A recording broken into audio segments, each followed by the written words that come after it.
That again in the hope that people hear me. Good evening, everyone. All right, that's better. Thank you for braving this weather to be with us tonight. If you are new to this process, welcome. And if you're not, welcome back.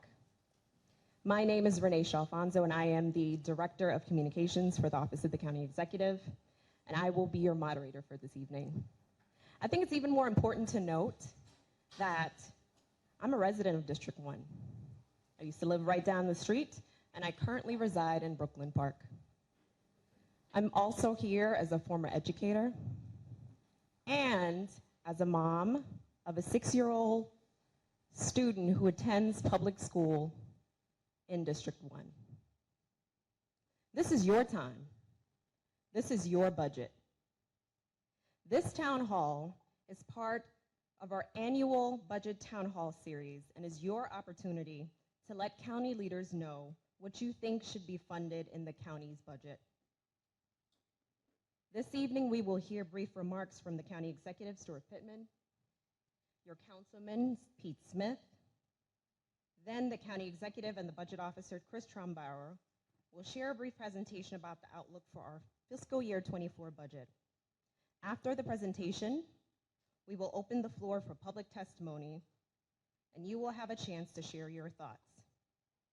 I see that there are many of you in here tonight, which I'm very honored and excited about. So I want to note that during the public testimony period, you will have 2 minutes to share, and we will be using a timer to track. So please be mindful and respectful of your neighbor's time. Our goal is to hear from all of you. Before we begin, I'd like to introduce a few of our elected officials we have in the audience tonight, and department heads. We have Mark Wiedemeyer, the Director of Inspection and Permits. He's in the back. Thank you, Mark. We have Kirk Murray. He's the Director of AAWDC, and he's also in the back. Thank you for being here tonight. I'd also like to introduce the county staff who we have in attendance this evening. We have Hannah, who is your community engagement officer. Hannah's over here.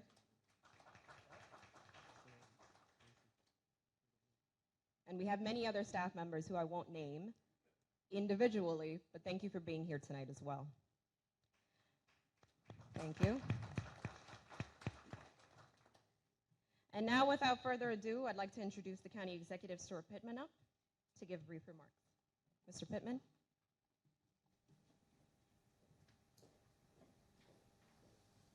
I'll be brief, mostly just to thank you for coming. I want to also congratulate Pete Smith for being your new council person. And this is winning the election, of course. And we never got a chance to do that because we started to do these budget town halls 4 years ago. Pete was on the council the 4 years before that, and they didn't do budget town halls like this back then. But in the meantime, we hired Pete, actually. I don't know if all of you know that. And he was working part-time for the county as our veterans and military installations liaison for the county government.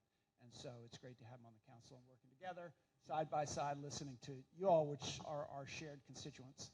And I just want you to know that we do these in every council district, and there's going to be a county-wide virtual one in Spanish as well for folks who don't speak English. And we really do actually fund things that come out of these. There have been a number of projects that were not part of our plan or the plan of any of our departments that we heard about from constituents. It's wonderful to hear not only from the residents in the district, but you will hear from some of our unions. You will probably hear from Animal Care and Control. There are some who come to all of these, and really I think it's an important opportunity for you to hear their agenda as well. And they're speaking to you as well as me when they do that. The only thing that we're doing different this year that we haven't done in past years is we're actually giving you our projections, which are our current projections of revenue and what we think our non-discretionary spending is, what we know we have to spend. And that'll be coming from our budget officer, Chris Trumbauer, so that we can be perfectly transparent about what we think we have in terms of money, how we think we can, what the revenues are likely to look like, and how county government raises revenues. So think about the tough stuff, like how to pay for it, as well as what we want funded. But I'm looking forward to hearing from you, and I'll pass it on to my friend Pete Smith.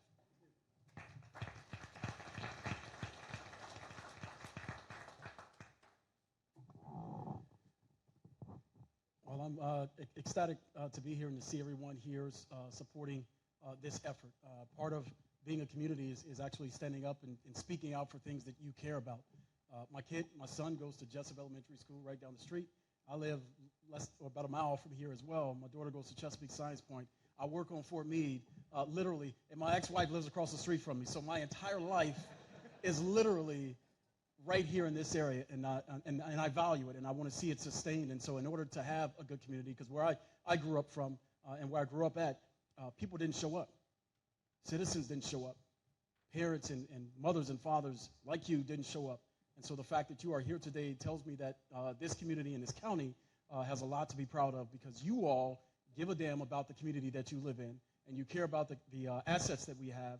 And I'm anxious to hear your thoughts on what we should fund, what we should not fund in some cases, and just to be an advocate for making sure this community, for the decades and many years after I'm gone, is here in the same condition that it is for future families who will call Anne Arundel County and District 1 home. So thank you all for the opportunity to be here. Take care.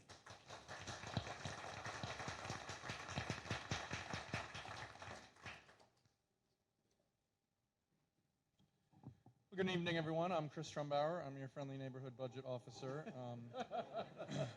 I have a 30-minute presentation to give, but the good news for you is I'm going to do it in 10 minutes. How about that?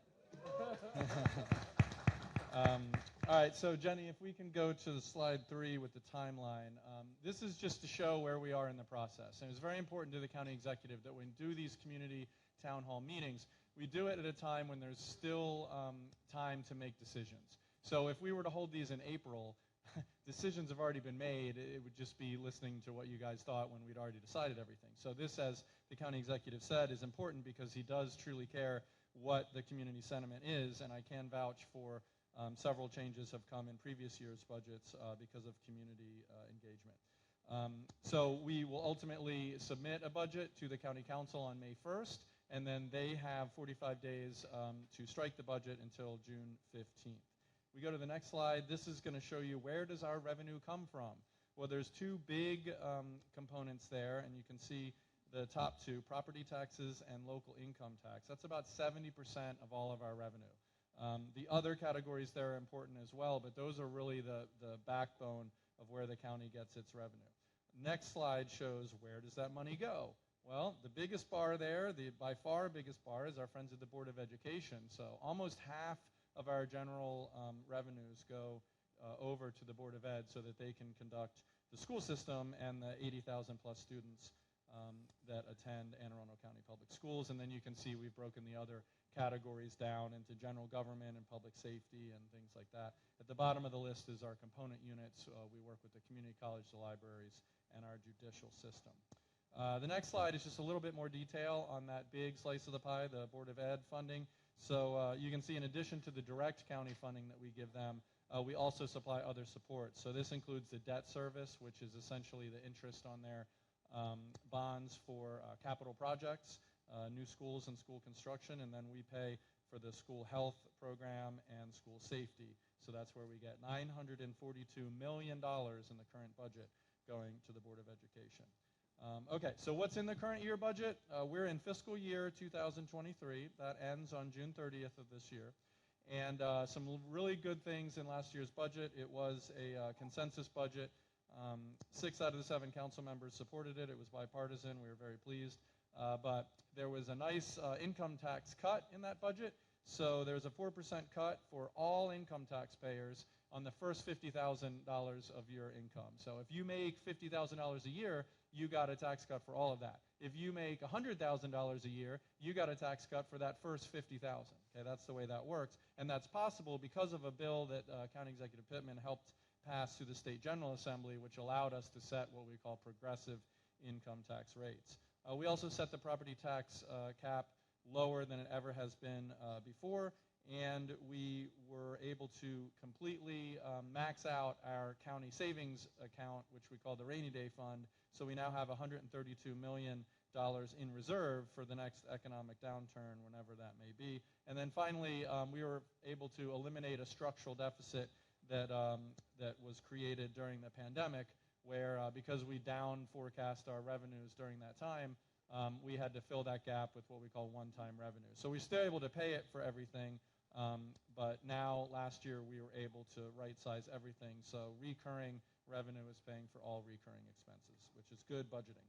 The next slide is a little comparison. This just shows if you're living in Anne Arundel County, you're getting a pretty good deal on your property tax. We're the little yellow bar there. So we're paying $0.933 on every $100 of assessed value. That's the 8th lowest rate in all of the land and the lowest in our little region of Central Maryland here. Next slide just shows you a little property tax rate history. So if you were in the county during the 90s, you were paying a much higher rate than you are now.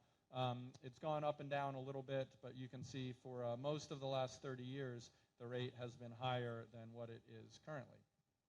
Next slide is the income tax comparison. This is even better news. We have the 4th lowest in Maryland, or the 5th lowest, depending on what number you compare, because we have that progressive income tax this year.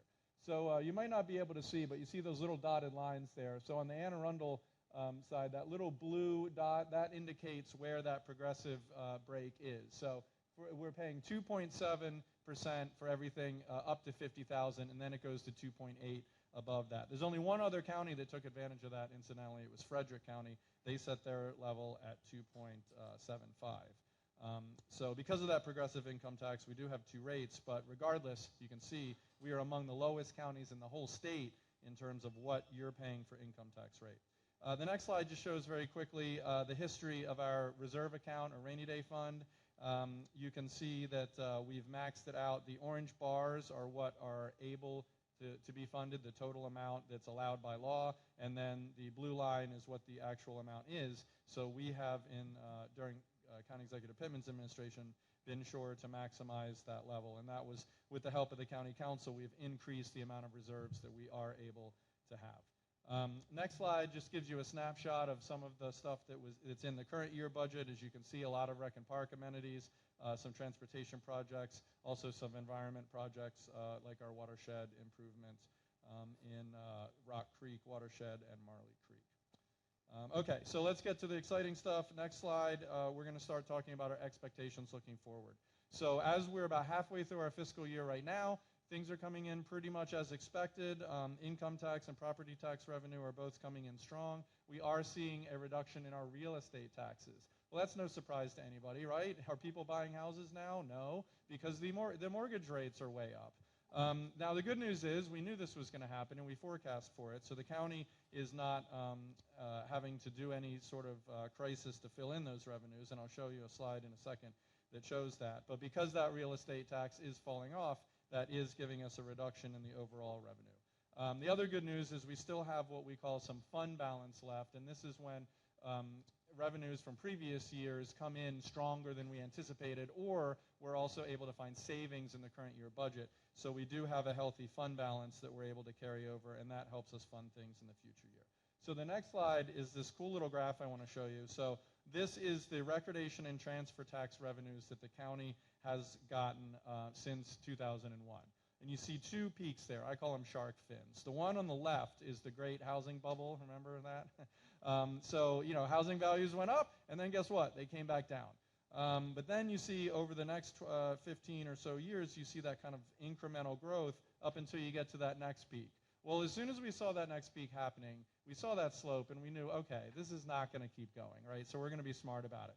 So we didn't budget towards that peak. We budgeted a lower amount because we knew it would eventually come back down. And that's that dotted line that you kind of see. That's what we consider the natural incremental growth of the real estate market. And so we budgeted towards that line. So the good news is now that it has come back down and we're projecting it's going to be about 131, that's exactly where we budgeted for. So we're not losing out on that revenue. And during the past year, when we did get much higher than we budgeted for, that money comes to the county as fund balance, and we're able to deploy that in a future year budget on either in our capital budget or on one-time expenditures. So real quick, looking ahead to fiscal year 24, which is the one that's upcoming, what we have to look at is cost estimates as far as the expenditure side. So we have things we call non-discretionary. These are like our debt service increase, the benefits that we pay to our employees, things like the self-insurance fund. These are things we have to pay. And then there's what we consider the discretionary increases, and these are what we have more control over to set. So this would be like the employee pay packages, how much funding we give to the community college, the library system, and the Board of Ed, right? And then, of course, our hardworking departments are always asking to do more things to serve residents, so we consider their new initiatives as well. So we have to think about all those things. So the next slide, and this is what's new, and you heard the county executive reference this at the beginning.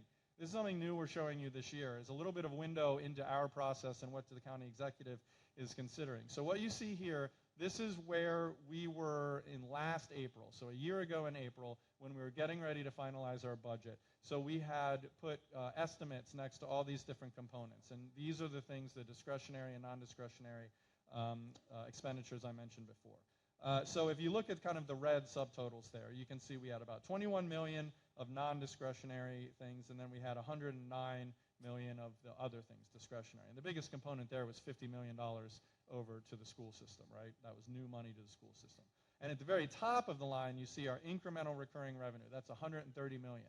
So incremental recurring revenue is how much more revenue we're getting in the upcoming year compared to what we had the previous year, right? And that's what we have to spend on new things or cost increases. The most important number in the whole budget, okay? Last year, 130 million, that's a lot of cake. That's a really good year.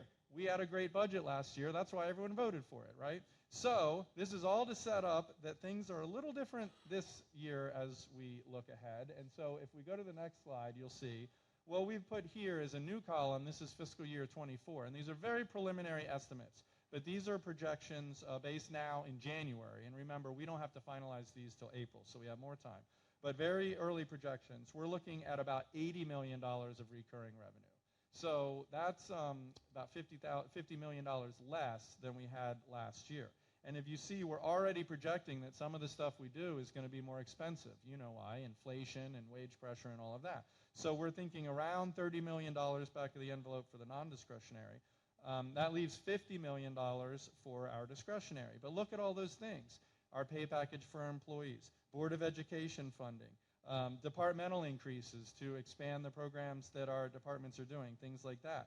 So we're already in a tight spot. And then that little arrow there that's pointing, I don't know if you can see the small print, but the superintendent of the school system, his budget that he requests from the county was $86 million from the county. That's more than we have total to spend, right? So this is just to show you that we're in a little bit of a pinch this year at this point in time. And obviously numbers can change, but we don't think they're going to change that much. So the final slide I'm going to do and then I'll turn it over to the county exec.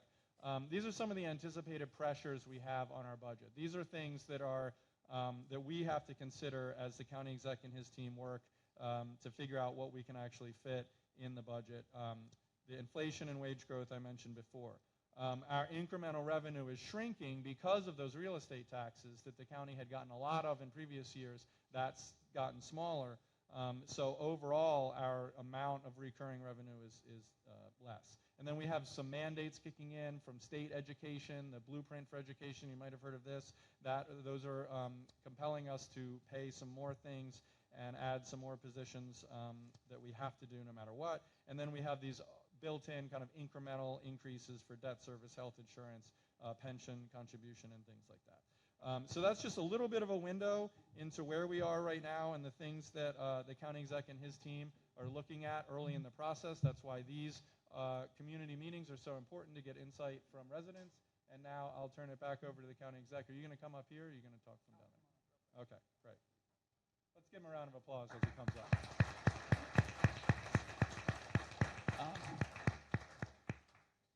To the next slide. So I don't know if you've heard that Dr. Bedell, our new superintendent, has done a series of town halls as well. And he's gone out and he's made a case that Anne Arundel County school system cannot or is not likely to fill their almost 200 vacant teacher positions, as well as their bus driver positions and their food service and their custodial and a lot of other positions if they're not able to increase pay. And you can see that starting pay for Anne Arundel County teachers is well below our neighbors. They tend to be at the high end of this and below the middle of the state in general, including the counties in areas out in the rural areas where the cost of living is lower. Let's go to the next slide. This is not unique to just teachers, though. You'll hear probably tonight from firefighters and police officers and other departments of government that have similar pressures.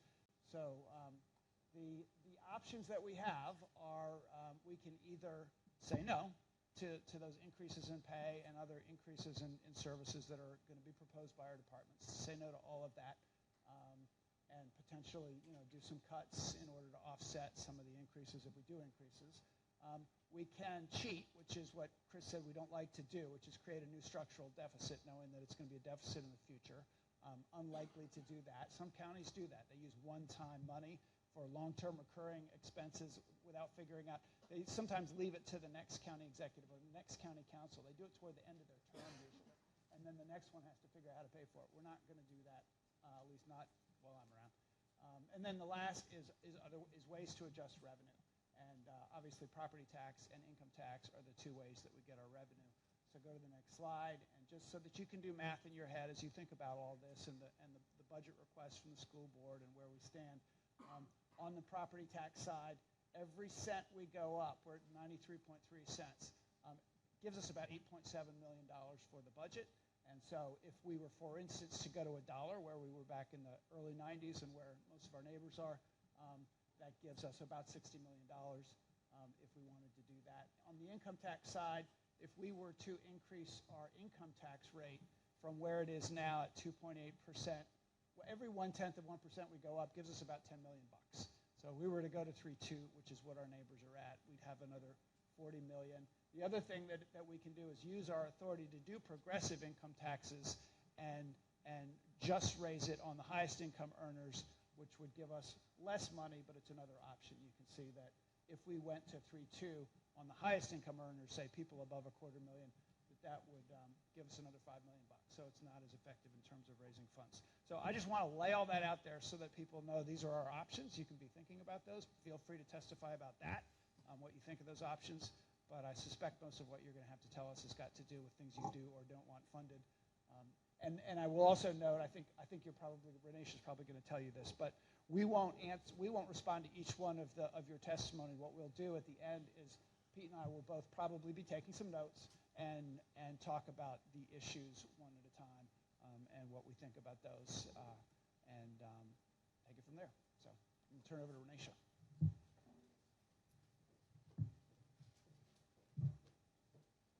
All right, thank you, Chris, and thank you, Mr. County Executive. Was anybody counting? Was that 10 minutes? Was that 10 minutes, Chris? No, they say in public speaking you got to be bold, be brief, and be gone. So thank you for modeling that. Now is what you've been waiting for. And before I do that, I want to give a shout out to all the moms in the back. Thank you so much for being here. Can we give them a round of applause with the kids? My 6-year-old will be calling me in like 5 minutes, so I feel for you, moms.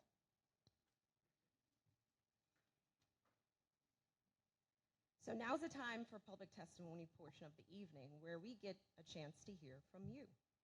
Each speaker will have 2 minutes to give their testimony, and for the sake of time, as Mr. County Executive and Mr. Councilman Pete Smith noted, they won't respond to every comment, but they're listening and taking notes. I know Hannah's taking notes over there, so we're going to get all of the notes, and we'll share their thoughts after we've heard from everyone. So please stick around for the entire programs if you want to hear their responses. I will start, so this is the instruction part, so listen carefully. I will start with the list of residents who indicated that they would like to speak, and when they checked in this evening, we made a list of them. So I'm going to go off of that list, and it's in order. I will call a few names at a time, so when I call your name, please line up in that order behind the microphone. So I'm thinking I'll call maybe 3 people at a time. So line up, please, one behind the other, respecting each other's personal space, of course. After we've gotten through the list of people who signed up to speak, we will open the floor for anyone else who would like to share their budget request. If we don't have time to hear you tonight, this is not your only opportunity. We also have, 4 others, budget town halls So that's an opportunity. And then we also have an email address where we are, trust me, we are, because I'm part of that process as well, recording all of your comments. So you can email them as well to budget-comments@aacounty.org. I will now call on several of you. Please line up behind the microphone in order to speak. Please speak directly into the microphone so that everyone can hear you clearly, including the moms in the back. And please state your name before you begin. And you'll have how many minutes? Thank you so much. Such good listeners. Thank you. All right. So the first three that I'm going to call up, Brian Holtzlander. Please forgive me if I do not get your name correctly. Diane Bullock. And Max Fairweather. I'll give you some time to get there.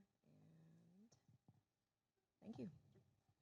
Hello, everyone. Brian with Arundel County Professional Firefighters. There's no way I can talk looking at a clock, so I'll just kind of move around. That's cool. But I first want to say on behalf of all of our firefighters and paramedics, thank you, and what a privilege it is to serve the citizens of District 1. I'm here to let you know that in a post-pandemic world, we're in a crisis to recruit and retain the best people to make sure we have everyone we need on the ambulance and the fire truck. So I'll give you an example. You probably heard of the nurse shortage. Well, same goes for paramedics. There are no paramedics left to hire. So we're actually training up to internally an associate's level medical education to make sure that we have enough paramedics to meet the needs of District 1 and throughout the county. So we need to do the things now to make sure we're making the investments, that we're getting the best people and we're keeping the best people, and so we have what we need to be there and be successful when you need us. So we look forward to working with you on the budget. Like I said, thank you again for the opportunity to serve.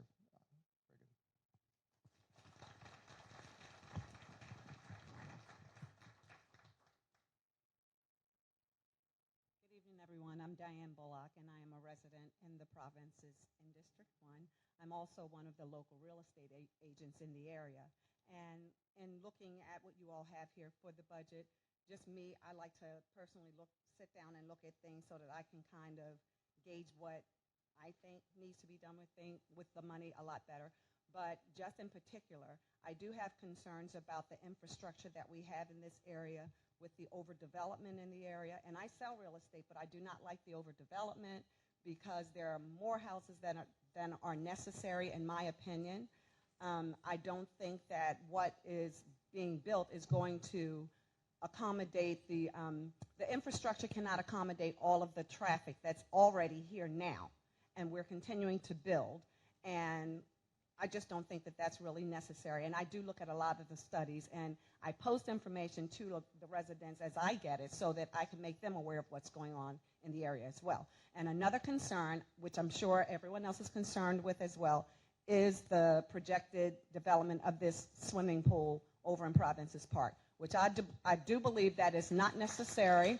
I think that the residents were not notified of that development in time so that we could gather enough people to come out for our support. It's going to be in our backyards. I don't think it's necessary. I think that money that's going to be spent on that can be put in other areas. Yes, I think firefighters need to get paid better. All of our public servants need to get paid better, especially the schools, because I've also subbed in these schools, and the classes are overcrowded. I don't think that the teachers get enough credit. I don't think that they get paid enough, and they do need to be paid comparable to what some of the other counties are getting, because we want our kids to have better quality of education, and I don't think that that swim center is going to help. Thank you.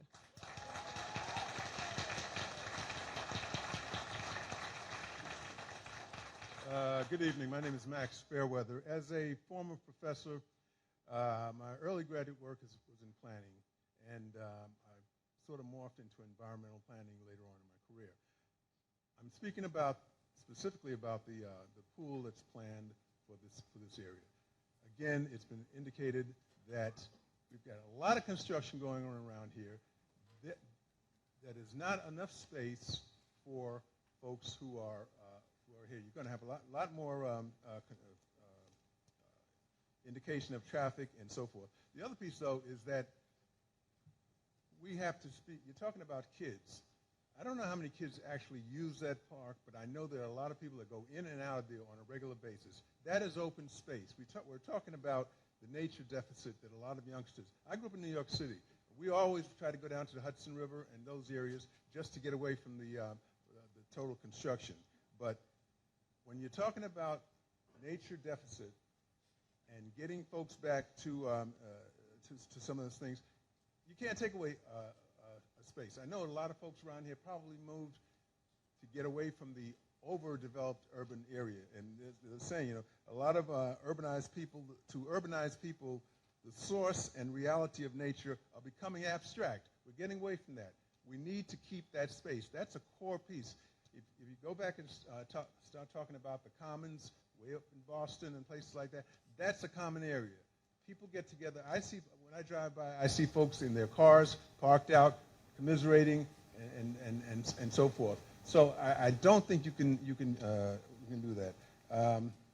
I would suggest that you redesign, get some folks in who understand environmental planning and open space, and you can put a lesser amount of money in there to make that place worthwhile. I would like to know who benefits from this, who are getting construction contracts, and a host of other things. I'm sorry, I'm out of time.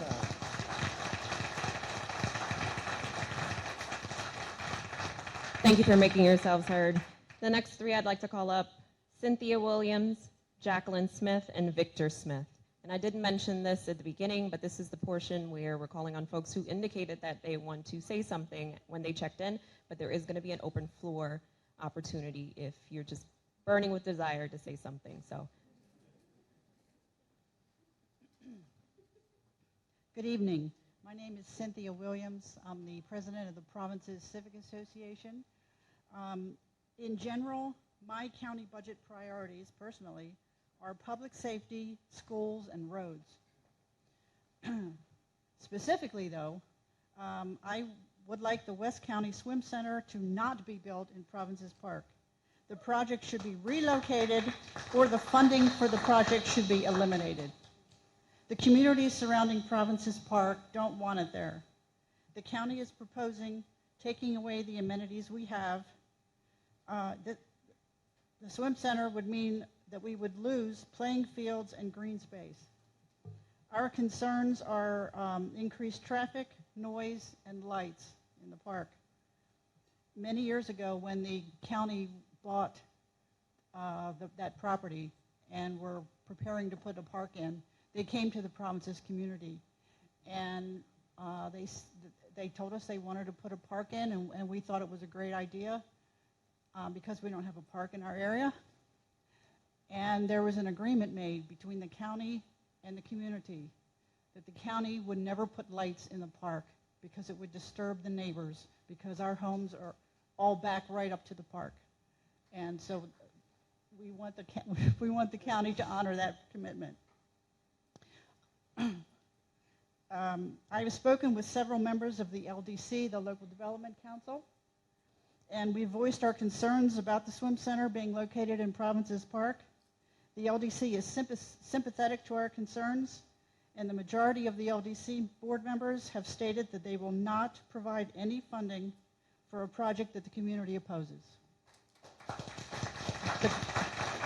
The criteria that the county used to select Province's Park did not take into account the loss of amenities for the community, nor the detrimental impacts on the surrounding communities. Thank you.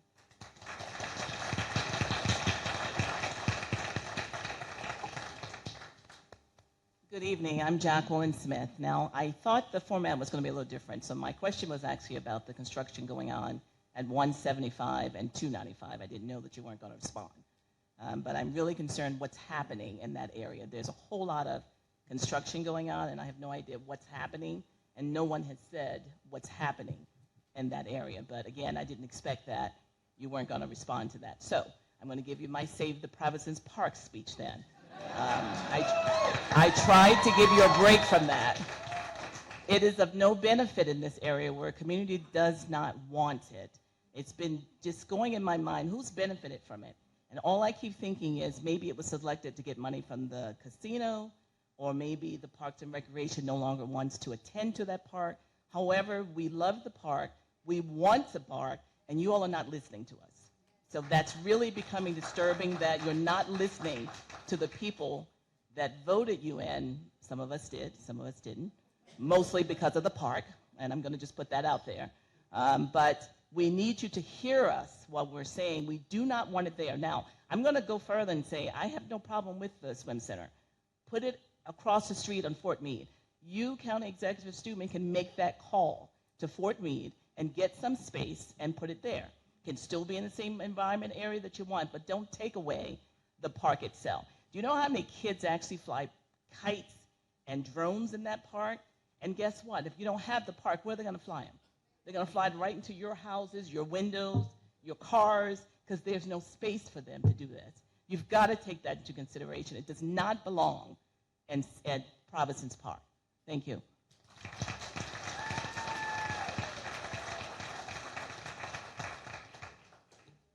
Hi, good evening. My name is Victor Smith. I live in Disney Estates. I'm going to come at this from a different perspective. So, I am part of the PCRC, Police Community Relations Council, in Western District.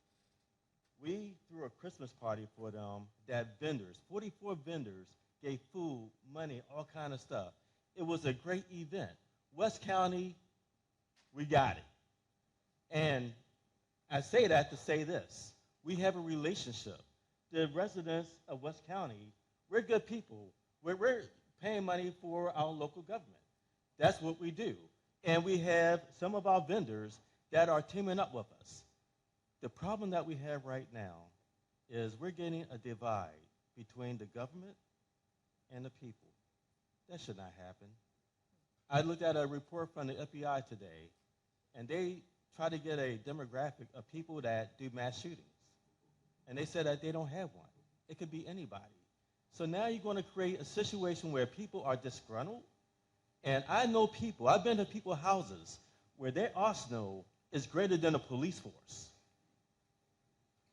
I used to be a police. I seen our arsenal in Millersville. What they got, they can take out 1,000 people easily. All we're asking, we're begging, is that you reconsider your position. Councilwoman Lacey voted for it, and she said that had she knew so many people were against it, she wouldn't have voted for it. It shouldn't even be part of this budget or last year's budget. So we're just asking that you just reconsider your position. Thank you.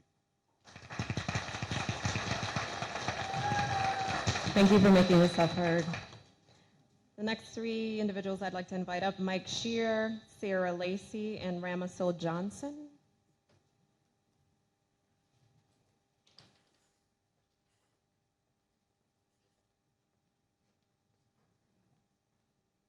Good evening. I'm Mike Shire from the Anne Arundel County Fraternal Order of Police, representing the active and retired police officers of Anne Arundel County.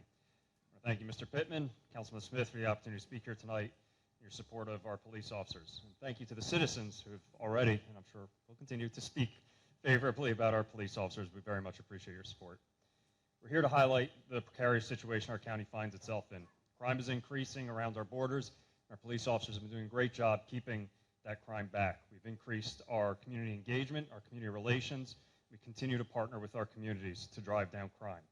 Meanwhile, this area knows what the stresses are as development increases in this area. Your police officers are just simply overworked. Our staffing numbers are well below what they should be by any metric. There's a news article recently about Annapolis City Police and how they're failing to meet their statutory rate of 3.2 officers per 1,000 citizens. Wow, it's great that they set such a goal. If Annapolis City set their rate at only 2.6 officers per 1,000 citizens, that would be double what Anne Arundel County has their officers at. We are currently at 1.3 officers per 1,000 residents. The national average, by the way, is 2.4. Our salaries, as was mentioned, are well below our local jurisdictions, and the national rhetoric has further tightened the market for our police officers. We need police officers. We need them now. It takes time to train, recruit, vet, and equip a police officer. A decision you make today, Mr. County Executive, to hire a police officer means that you will not have a police officer on the streets of this county until January of 2025. That's 2 years it's going to take if you decide today. We will continue to work hard to fill that gap, but you have to show some light at the end of the tunnel. You have to commit to relieving this pressure. I'll conclude by commenting on the presentation that we just saw. We saw that you used the words discretionary funding, defined it as things we would like to do, versus non-discretionary funding as things we must do. Now, words matter. The presentation showed that police funding falls under discretionary things that we would like to do. We don't believe that is your intent, and like I said, words matter. We're here tonight to say that you must live up to your promises to the community. You've said that, quote, public safety is the most fundamental obligation of government. Please show our communities that proper public safety funding falls under the things we must do. Thank you. Thank you, Mr. Shire.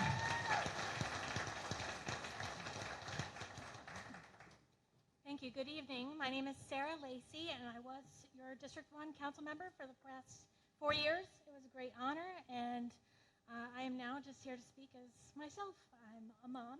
I live in Jessup. I have 4 kids. 3 of them are in our county schools, Jessup, Meade Middle, and Brooklyn Park Middle. And next year I'll have a high schooler at some high school in the county. Don't know which one. I do want to make sure I say to Victor Smith that I agree with what you said. Had I known there was so much opposition to this idea, I never would have voted for that project, for the swim center. And I'm not going to use the remainder of my time to talk about the reasons why. We can talk about that some other time if you all would like to. But what I did want to do is point out that a swim center, in order to you can build a swim center, but what you really need to do is then operate that swim center. So this project, everyone should remind themselves that this project involves recurring revenue. And what we've been told tonight is that currently we project that we'll have $50 million in discretionary recurring revenue to be able to use in the next fiscal year, and who knows what that'll be in future fiscal years. The vision that I think that should be adopted, not just for this district, but most especially it's really for the children of all ages who have been horribly impacted by COVID, by being out of school, by everything that has come after that has been disruption. We have yet to have a normal school year. We have yet to have a normal supply of teachers, a normal supply of resources. And while Dr. Bedell can ask for the moon and the sun and the stars, and we can't give him that, what we can do is look at other ways to partner that are within the county's budget control, not the school systems. We can build the Recreation and Parks budget, and I would challenge you to add $1 million to it, where you would fund after-school activities, before and after care, making sure that children have programming to be a part of and to be in community with each other. Let's invest, because the equity that they've all lost had nothing to do with them. We need to catch them up before that hole gets deeper and deeper. Thank you. And I have faith you'll do that. Thank you, Ms. Lacey. We almost there. 2 minutes. Good evening. My name is Raymond Seal Johnson, and I am a resident of the Pumphrey community. We are a community that's the northernmost tip of Anne Arundel County. To all of our elected officials, newly elected and seasoned, good evening, and thank you for your proven dedication to the citizens of Anne Arundel County. And as a retired educator, I personally would like to thank you for your undying support for our school system and for what I consider one of the jewels of the northern Anne Arundel County, and that is the Chesapeake Arts Center. With the presence of 2 major trucking companies on each side of the Pumphrey community, the residents of Pumphrey and the surrounding communities using Belgrove Road to just get home are being heavily impacted by the increased traffic on Belgrove Road. Safety and the culture of the community is threatened even more with the proposal from the Greater Baybrook Alliance plan to add a bike trail through the community using Belgrove Road, requiring the necessary shared space that would either increase the size of the sidewalks, take away residents' property, or intrude on the everyday mobility and safety of the Pumphrey residents. After at least 5 meetings with our community association and the executive director of the Greater Baybrook Alliance, we have not been able to get any resolution on this issue.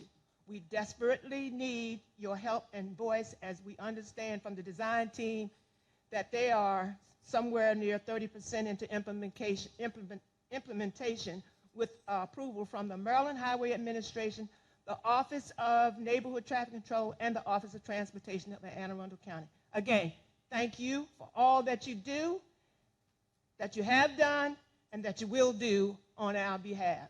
Thank you. Thank you, Ms. Johnson.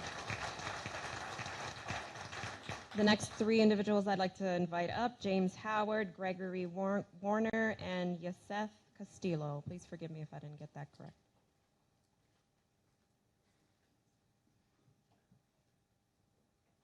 Mr. Howard? My name is James Howard. I'm resident in Lithcombe Heights. Also work at Department of Public Works here in the county. There's a lot of heavy issues here tonight, so mine's going to be very light. But last year, the Parks and Rec and Parks put in the Overlook Dog Park, which we love. There's typically about 40 or 50 people there per day, just in the dog park area. And they come anywhere from Baltimore City, Baltimore County, Howard County, Washington, D.C. So it serves a large area, plus the northern part of Anne Arundel County. And I know I used to drive down to Quiet Waters daily, but now having the Overlook Dog Park is very nice up there. So for the residents that are using that dog park, if possible, if there's a little room in the Rex and Park budget, if we could get a little pavilion there like Quiet Waters has for some shade in the summer, we would very much appreciate that. Thanks for letting me share.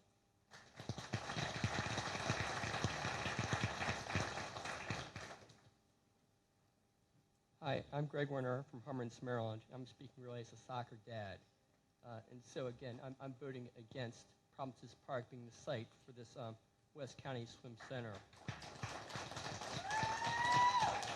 I've had 3 sons play at Provinces Park, actually both organizations, 2 with ASA and 1 with JPYO. And I am a rec coach for ASA there, and I hope to continue to be a rec coach as well there. Now, one of my sons has gone off to play travel, okay, so I've gotten a little bit into the muddy world of pay-for-play soccer. And really, this is where I wanted to take this argument. Perhaps later on hear more why we're having this swim center built.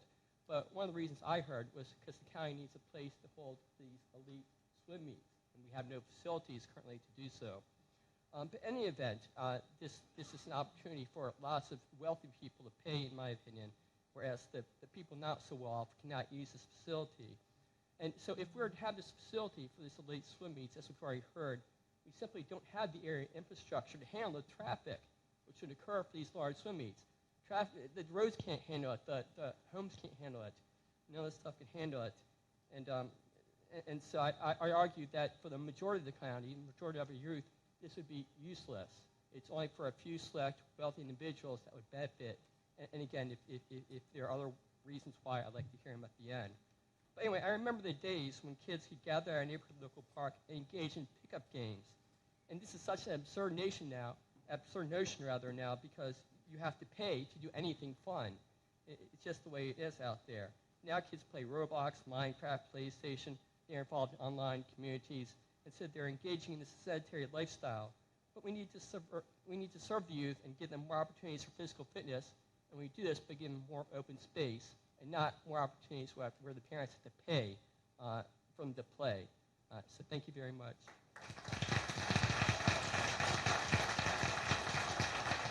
Yosef Costello.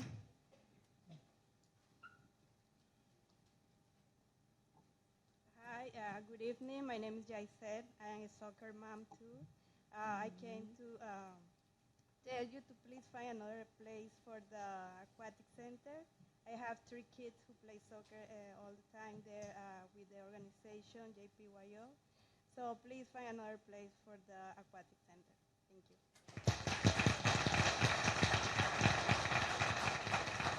All right, next up, Anna Mazzi, Sal Kurian, and Robert Reinheimer. Ms. Mazzi? Thank you. So my name is Anna Mazzi, and my family lives in the provinces. What I want to talk about is a budget matter, and that most things involve money, but mostly it's a community issue. Up until this past fall, much like Arthur Denton in The Hitchhiker's Guide to the Galaxy, I was unaware of these plans, and to my knowledge, there hasn't been a different time to address it with you before now. I want to speak about the new swim complex that you want to build in Provinces Park. Aside from the negative impact on adding that much traffic to a residential area, an area that's already overdeveloped, we live on Citadel Drive. My husband works in National Business Park 3 miles away. On a good day, it takes him 20 to 30 minutes to get to work.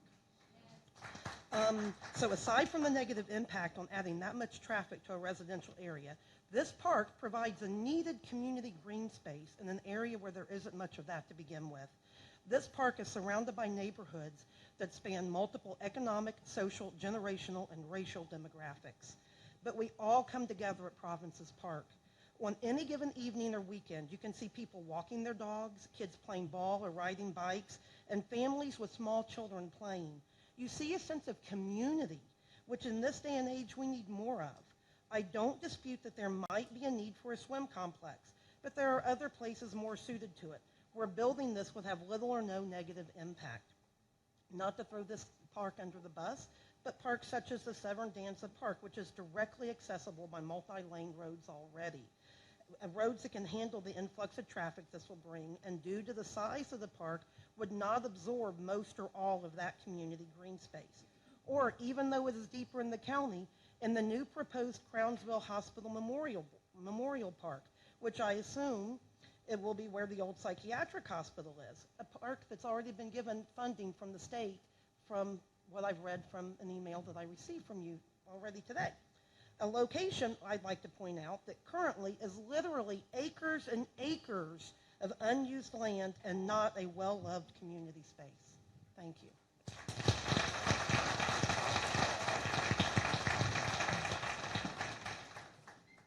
Hi, I'm Sal Korean. I'm the county resident, and I'm really good at public speaking, so bear with me. I'm just here to talk about the same problem that we all are concerned of. Several of you already raised regarding the swim center at the Province Park. Father of 3, all 3 kids play soccer. They're all in elementary school. They're going to be in elementary school. Every time I go there, I believe there are 7 separate fields there, and about each field has at least 2 teams playing, and I'm counting like minimum 10 players per team. Every time I go there, we're talking about 250 kids playing simultaneously, and so they have multiple sessions. So if I stay a couple hours, I see 200 kids come and go. And if I stay longer, there's more kids are utilizing that park on a daily basis, and that's just after school. And then before school, there are other people who are using the park. And so, to me, it's a great value to have a park there. And it's just not just a convenience for me. I live relatively close to that park. I drive my kids, if I get time, to any park near this area, and they're all overbooked. And I actually pay to practice in other areas like Good Turf. Everything's booked out. So to remove that park from that area, to build something else, at least think about how else we can accommodate that 250 kids or 300 kids that are utilizing those parks every day just to practice, and those people that they may come out to non-sport activities just to utilize that green space in that area, just provide alternatives. So that's all I wanted to say. So, thank you. Thank you. Mr. Korean, do you know how many times I rehearsed what I was going to say tonight in front of the mirror in preparation? So we're not all public speakers, and that's okay. We're here to hear you, and your voice is important to us. So, Mr. Reinhammer. Hi, my name is Robert Reinhammer. First off, the idea of a swim center I think is a great idea. It's the location that is totally wrong. I moved into the provinces in 1980. While I was lucky to live on a court, I was able to teach my children and my grandchildren to ride a bike, skateboard, roller skate safely. Once they got into the habit and were good at it, we would then go up to the park, because you're not going to take a 6-year-old out on the B&W bike path. He would go a mile down the road and then he'd want to quit. At the park, it's a nice big loop, cut across the grass when they get tired. I have now a new set of grandchildren, okay? I was looking forward to doing the same thing, teaching them and then getting them up to the park. Swim center goes there, I'm not going to be able to do that. I've seen people turn on Disney to cut through the provinces, they go down Citadel because they don't want to drive all the way down that hill and make the turn at the light. They'll cut through Citadel. And those speed through Citadel, even with speed bumps on the road. Putting that swim center in there is going to totally increase the amount of traffic going through the provinces, because that's going to be the easiest way to get from 100, the easiest way to get off of Reese Road, off of Severin Road. Total traffic. Other places to put it. Millstone. There used to be a place called the Ruptured Duck. It was an inn. I don't know if anybody here even remembers it, but it was right off of Millstone on the left-hand side, and that's still a big, open, empty spot. The best place, I think, the mall, right behind Books a Million. That space is not used. It is empty 98% of the time. You could put it there. You don't have to worry about parking, infrastructure. If people want to come and... Sorry. Thank you, Mr. Ryan.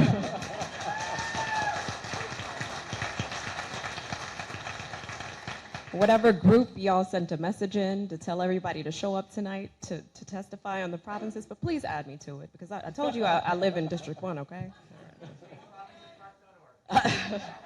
Sophie Johnson, Bettina Zoll Johnson, and John Meinhardt.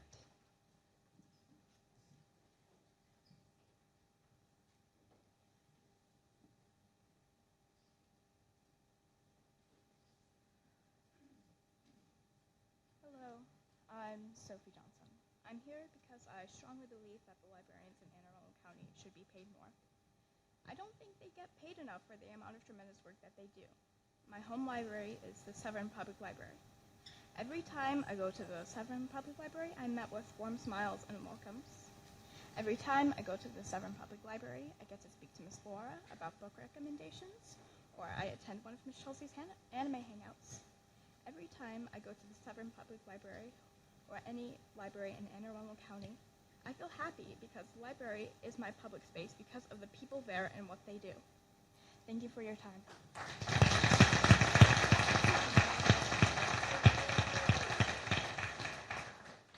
Hi, my name is Bettina Zoll Johnson, and I'm here to speak on behalf of the AACPL library system, and more specifically, its 100 of library employees, and the need for salary adjustments as they aren't paid at the current market rate. Please bear with me, English is not my first language, and neither is public speaking. So standing up here this evening is not something I'd agree to easily or lightly, but when I found out that more than half of all Anne Arundel County public library employees are paid an average 12% less than their colleagues in other library systems, I knew I needed to advocate for them and everything they do for our family individually and our community at large. Personally, our family adores our librarians at the Southern Branch. There's Miss Ashley, the branch manager, who is amazingly helpful with whatever information you might look for. Miss Ellie and Miss Laura are the assistant branch managers. My team will be quick to tell you that Miss Laura is her favorite librarian ever, which is high praise coming from the team. The girl that just was in front of me. Quarterly, Miss Ellie invites teens to fill out a form, and she will then curate a book bag according to your child's reading preference, which is an amazing opportunity, even for reluctant readers, to be exposed to books they might like or might not ever have known otherwise. We highly recommend it. But the public library does not just have books. They also provide ebooks and audiobooks via Libby, movies, meeting rooms, more on that in a minute, tutoring, and events curated to their local community. At our Severin branch, those are events for families, adults, and teens.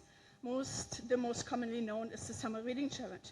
For teens specifically, there's a teen advisory board and an ever-popular teen anime hangout led by Miss Chelsea, who is also currently finalizing her first ever Korean bilingual story time. When I speak about the community at large in respect to our Severin branch, they facilitate events in conjunction with Blue Star families to forge relationships with the military community on Fort Meade and their inclusion in the Severin neighborhood. They recently held a 4-week-long family book club and will hold military spouse focus groups next week. While on the topic of military community, I'm a Girl Scout troop leader for the Fort Meade Service Unit, and AACPL was an absolute lifesaver during our 2021-2022 Scout year. Due to rules from our local council and the federal regulations on Fort Meade, our troops were unable to utilize community spaces on base for our meetings for most of the year. But thanks to the Severin, Odenton, and Maryland City Library branches, our girls were able to meet up to 3 times a month. So thank you to the library staff for enabling our scouts to meet in person and have a largely regular scout year, which was very necessary after all the social isolation most of these kids face during the 2020-2021 school year. Thank you, In Ms. Sol conclusion- Johnson. Can you please conclude? Yes. Thank you. Last sentence. I implore you to please consider the breadth of impact our local libraries have and ensure that their salary is at least at market rate, if not competitive, to neighboring library districts. Thank you for your time. Thank you. Thank you. Mr. Meinhardt. My name is John Meinhardt, here to talk about the province's aquatic center. My wife and I are concerned about the impact on the homeowners, on recreation, and on community. We're opposed to building the aquatic center at the province's park. The county forced a plan, sounds familiar, without real community involvement. The perceived advantages, fiscal, to the county do not outweigh the huge disadvantages to members of the community and local homeowners. This center is designed for significant swimming competitions. A pool designed for competitive swimming is not optimized to be a community swim center. Citing recreation is a false flag. The current park provides recreation to a large cross-section of the community, from youth sports to immigrants playing pickup soccer games. My mother's from Ecuador, and when I realized that she had an accent, I can pick up accents. They're both Latinos and West Africans playing pickup soccer games in that park. Let's see if I can place. I see also seniors walking around the wooded path around the park. The planned swim center benefits swimming competitors from outside the community and promises a traffic hell for those in the community. I didn't even think about people blocking up Citadel. That's a horrible thought. For those who live next to the park, this will hurt our property values, as we would have the light pollution from the parking lot. The project planning for a swim center should have been open, above board, and collaborative with the community. I'm coming up well over 40 years of federal service. I haven't mastered telepathy yet. You would have received worthwhile suggestions and ideas from people who live in the area and would have gained our cooperation rather than the opposition and outcry you currently have. Why didn't you consider some underutilized fields at Meade Middle School or the Route 100 freeway exit on Coca-Cola Drive? Thank you for your time. Thank you. Alexandria McCone, Ken Jennings, and Ishani Gandhi.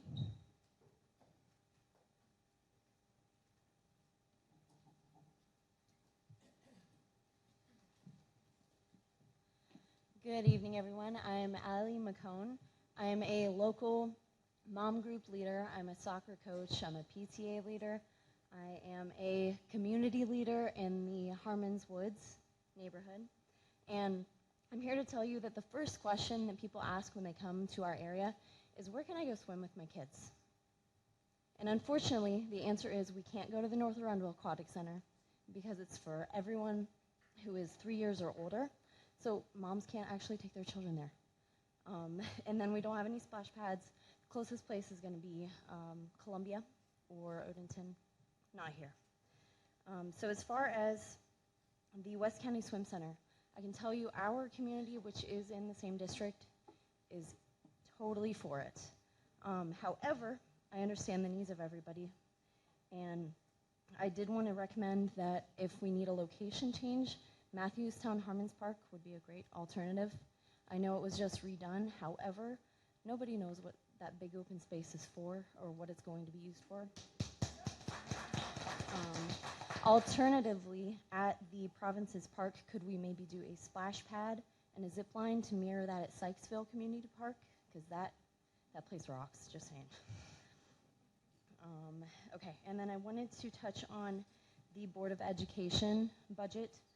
So I would ask that the county try to speak with the Board of Education to use those funds better, because we are currently spending our dollars on Chromebooks and technology where we could be spending that money to pay our teachers better. Finally, I wanted to ask for the community playground at Harmons Woods community. We're low income, and the part that is furthest away from any playground is the lowest of the incomes. We have a spot that is owned by a 34-year forfeited HOA, and it's free for the taking if we can figure out how. Thank you.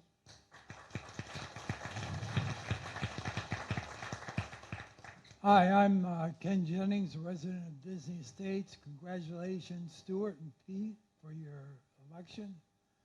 So the swim center is projected to cost $37 to $40 million.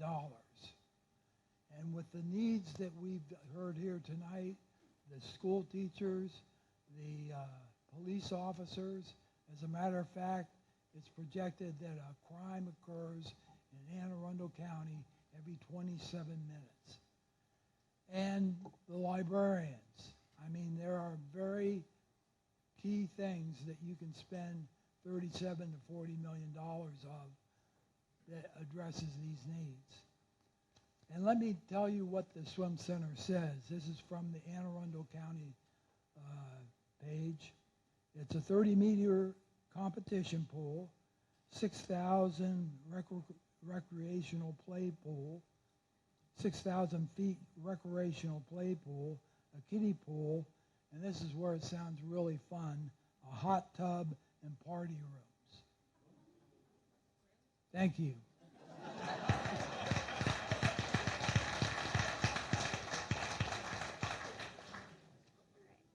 Good evening. My name is Ashani Gandhi. I'm a member of the library's Board of Trustees and a resident of Hanover. I'm here to first of all, thank Councilman Smith and County Executive Pittman for the tremendous support for the libraries. I joined the Board of Trustees last year to give back to the library system that has played a significant role in shaping my view of the world. Whether as a patron, as a preteen, or a summer volunteer during my high school years, and now a board member today, the library has stood the test of time as a place of warmth and comfort. As you've already heard this evening, I'm not alone in crediting the wonderful staff at the AACPL for the welcoming environment they create every day for each patron that walks through the door. It is truly the staff and their dedication and service that are assisting people in crisis and helping better their lives. It is for this reason that the top priority of the Library of Board of Trustees and our CEO is to ensure that our staff are paid fairly and competitively. As the last few years have demonstrated, we live in a world where expecting the unexpected is now the way of life, and it is during these turbulent times that the library staff has really stepped up and gone about and beyond their call of duty. We were the first library system to reopen doors in June 2020 and work to serve the critical community during the pandemic. Library staff saw what communities needed and really rallied towards it. Since 2020, the staff has distributed over 275,000 masks and 266 COVID tests. We continue to offer these services, and our customers are truly grateful. Additionally, our staff is also teaching folks to navigate the internet and secure employment. In fact, at the recent Brooklyn Park customer will tell you, as he was having difficulty applying for a job online, our staff stood up and helped him not only apply to the job, but eventually secure the interview and ultimately the job. Every day, the library staff across the country are strengthening our communities, and many are being paid under the market rate. Many employees are paid an average of less than 12% of their colleagues in other library systems. In fact, more than half of our staff aren't compensated at market rate. As such, I'm asking for your support to request $2.9 million in salary adjustments for our wonderful 244 staff, as recommended by the classification to study. Please help us acknowledge and appropriately value the exceptional service that our library staff provides. Thank you, Ms. Conley. Christina Corona, Laura Bardill, and is there another Mike Shire in the building today? Or did Mike just sign up twice? Okay. Is there another? Okay. All right, let's scratch that out. Laura Bardill and Lisa Aerosmith. Go ahead. All right, my name is Laura Bardill. I'm not that tall, so I'm just going to hold it like this. I am a veteran teacher. I am an Air Force veteran. I am a homeowner in Anne Arundel County and a parent of public school students. And I am here to say you get what you pay for. I've been teaching a long time. I have the most fun job in the world. I teach band and orchestra. And it's wonderful. And your children are wonderful. And it makes me wonder, because when I started teaching in 2001, I never thought we would have 200 open positions in a school district. And I can tell you that very near to here is MacArthur Middle, which has the most openings in the county. And the teachers that are left there are hanging on by a thread. And so I know you look at these numbers, and it's big numbers. Now, there are ways that those numbers could be tightened up, and I would encourage you to advocate to your school board members in your district how in ways they can do that. But let's give our new superintendent a fighting chance to maintain and keep teachers that we have, and maybe keep retired teachers from, maybe keep them a couple more years with that 6% cost of living increase. And I know as a union member, we want more than that, by the way. We think it's going to take 9 or 10% cost of living to compete with Howard County and Montgomery. But our new superintendent was very inspiring. He has ideas on how to make the workplace better for us, but we need you to give him a fighting chance at this 6% cost of living. And thank you all so much for all your support of our students and our schools, and thank you for being here tonight. Thank you, Ms. Carano.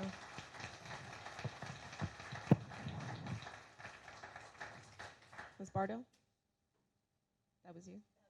Sorry, I didn't check you off. Ms. Arrowsmith.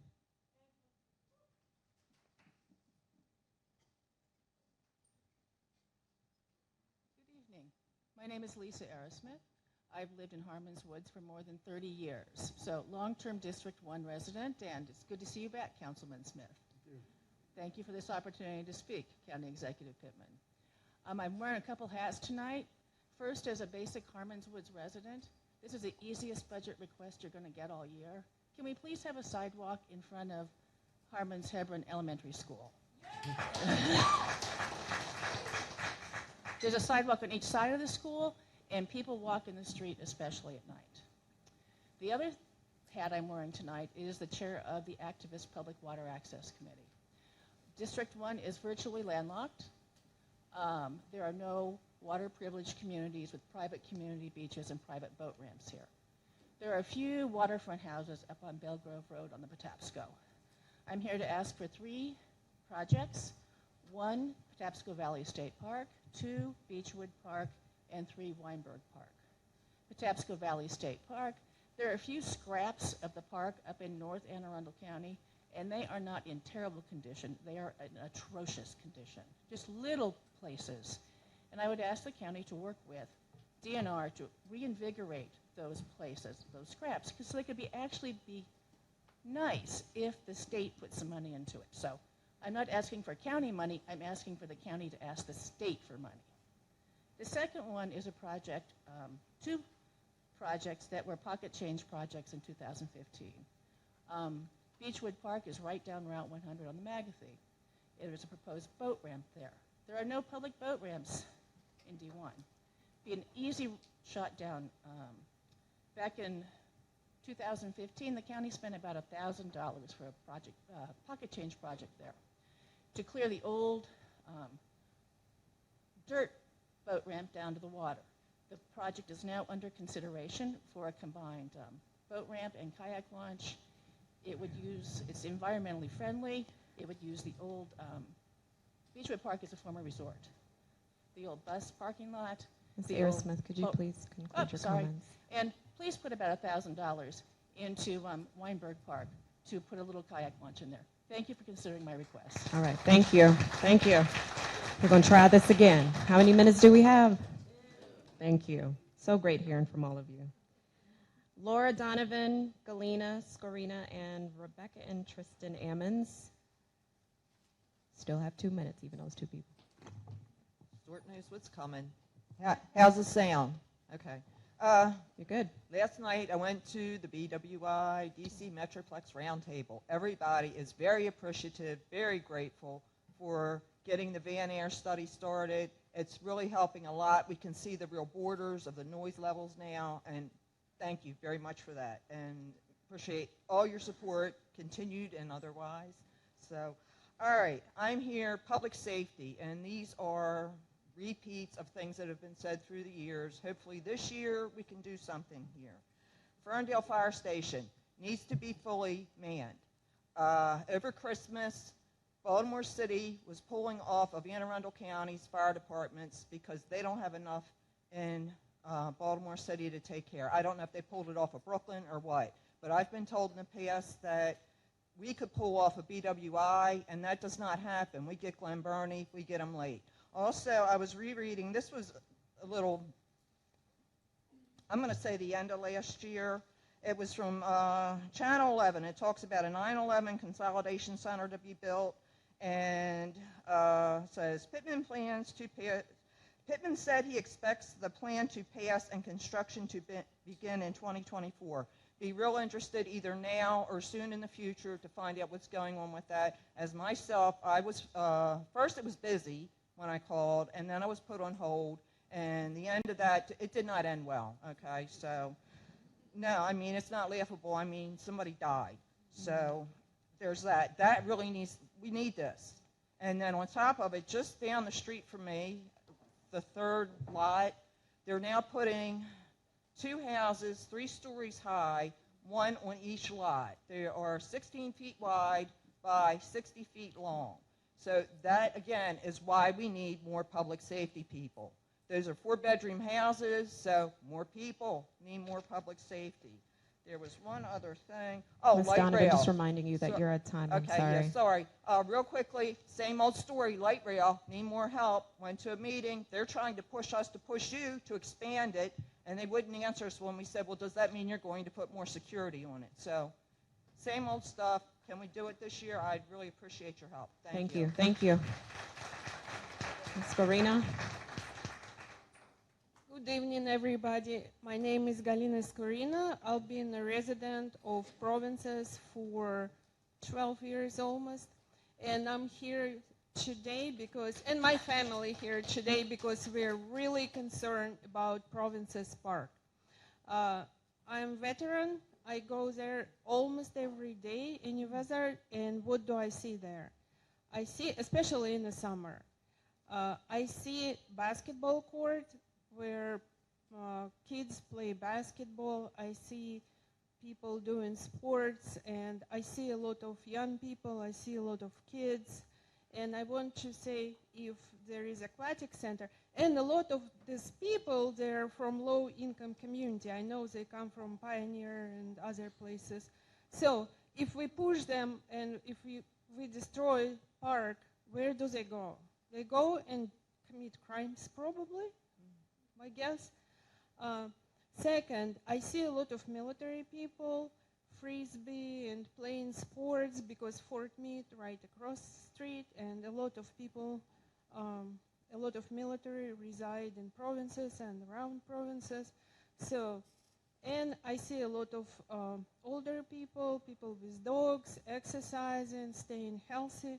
So my point is, it shouldn't be all about money. We should find another ways maybe for revenue, because if we get more money, but in the long run, we lose money because it's people health, it's safety, less crime, more stuff for people to do, and also wildlife. I'm very concerned. We have garden snakes, we have deer, we have all kinds of animals. I love animals, plants. Please help us to save this place. It's a wonderful place. Thank you.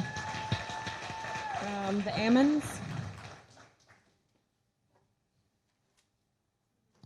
Good evening. I'm going to try to speak fast, so bear with me, but I want you to know that it doesn't take away from any of the words that I'm trying to say to you. Rebecca Ammons, Tristan Smith, Marcus Parker Jr., and Ryken Kelly. We're here to speak on behalf of trying to get turf fields at Severn Danza Park. In the fall of 2022, Severn Soccer had 300 kids registered and on teams. We had 10 in-house teams, players 3 to 7, and we fielded 15 county teams. These numbers are approaching pre-COVID numbers of player registrations. I would guesstimate we turned away approximately 20 to 25 players just because we didn't have space to add an additional team so that the kids could play. We only have 2 fields dedicated to soccer at Severn Danza Park. I say again, 2 fields. There is no turf field on this side of the county similar to the turf fields at Kinder Farm Park and Bell Branch Park.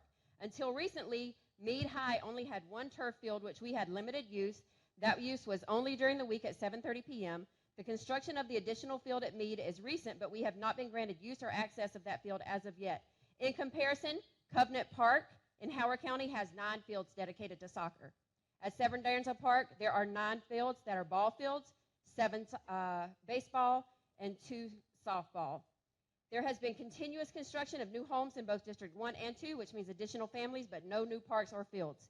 There is current construction of Reese Road by McDonald's, adding new homes and construction assets from Danza, also adding new homes, but again, no new soccer fields. Soccer is the most popular sport in the world and is steadily growing in the United States, yet we only have, again, I say, 2 fields for our children to play.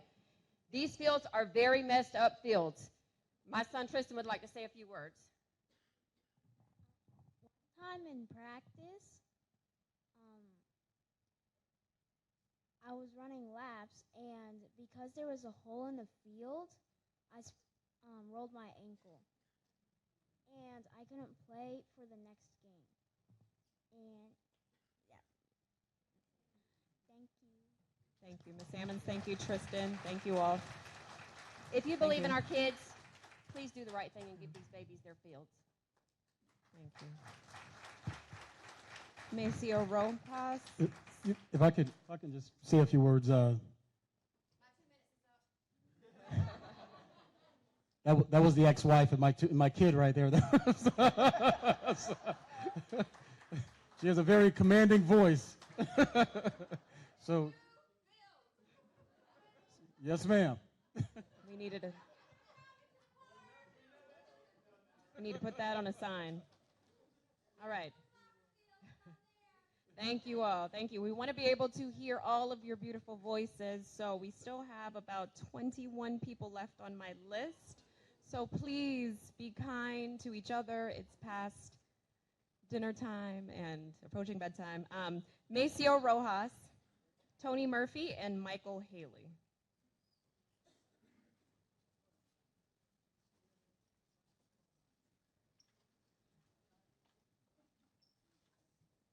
Good evening, everyone. My name is Maceo Rojas. I come on behalf of the Board of Directors for the Arundel Soccer Association. ASA is the largest accredited all-soccer club in the county. We have approximately 1,200 players across 4 levels of grassroots, rec, county, travel, and elite. Players' age range from as young as 3 all the way up to 18. The club was founded in 1984, and it took until 2021 for us to be awarded use of an Anne Arundel County park, which is provinces. ASA partners with JPYO, and it doesn't make any sense to displace the partnership and the organization for a swim center. There are hundreds of players and teams that utilize the park in the fall from August to November, and in the spring from March to June. They have practice every evening from Monday through Friday, and the grassroots rec program, which is 3 to 10 years old, puts 300 to 400 kids in the park on every Saturday morning during those spring and fall seasons from 8 a.m. to 1 p.m. The county plays games, so there's a county league, and so they play games there after on Saturdays and Sundays after 1 p.m. We filled this existing park with so many families on Saturdays that we had to actually convert a multi-purpose grass area into overflow parking. Players from the ASA go on to work in the community, they play in college, etc.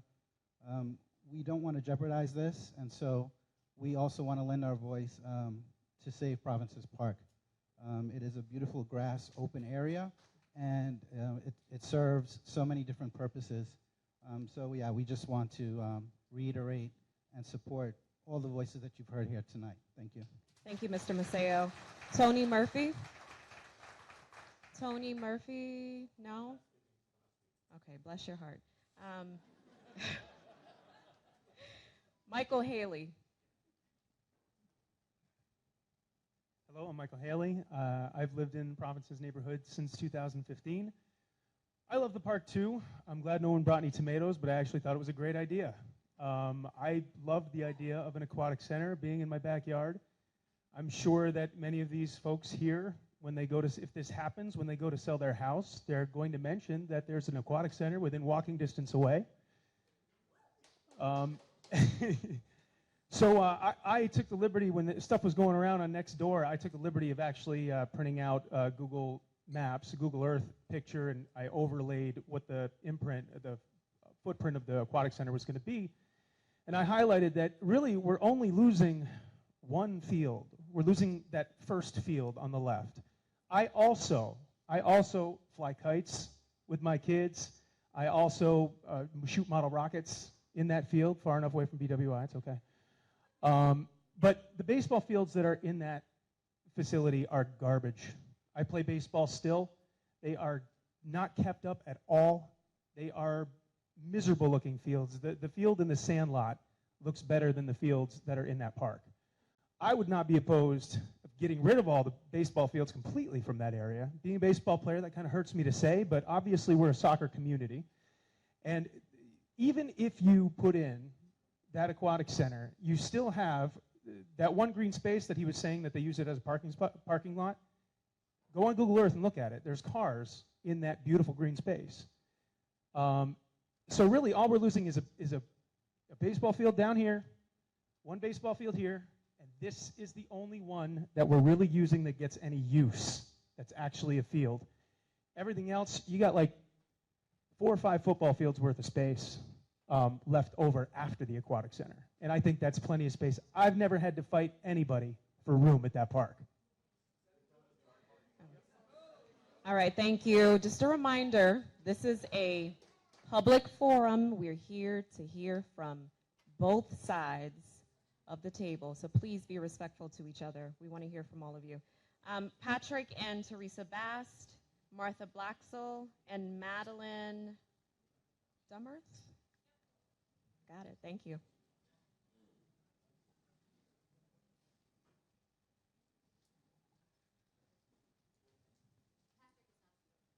Okay, thank you. My name is Teresa Bast, and I am here to voice my opposition of Province's Park as the location for the West County Swim Center. Province's Park is currently an open space park and should remain as such and untouched. I've walked this park for the last 20 years. I'm going to cry. And it has been truly a lifesaver for me. It has allowed me to mentally clear my mind. Walking the paved path through the trees, watching the birds, seeing wildlife, enjoying the expansiveness of the open fields brings me peace. Allowing the West County Swim Center to continue at Province's Park is a disservice to the long-standing community and the surrounding immediate neighbors. The West County Swim Center would displace teams that play soccer, baseball, softball regularly in the open fields. Families would not be able to come and enjoy the open-air green space or the tot lots, practice karate, or even just have a picnic without having to view an industrialized building and a massive amount of cars parking. The swim center will drastically increase traffic to an already overpopulated area, increase the area's noise levels from increased traffic. The individuals using the working at the swim center will cause additional noise to the area, and the daily noise made from the pool pumps and the large building maintenance equipment. And it 100% will take away from my peaceful walking area, making this area less desirable to live in. Please allow us to preserve the peaceful open-air green space of Province's Park and deny the progression of the West County Swim Center at Province's Park. Thank you. Thank you, Ms. Bass. Martha Blacksell. Ms. Blacksell. Hi there. I'm Martha Blackshaw. I'm a member of the Library Foundation board and treasurer of the Library Foundation, and also an economist, so I can relate to all the issues that you, Councilman Smith and County Executive Pittman, put up about the difficulties of raising salaries in our county employees so that we can recruit whom we need and keep them.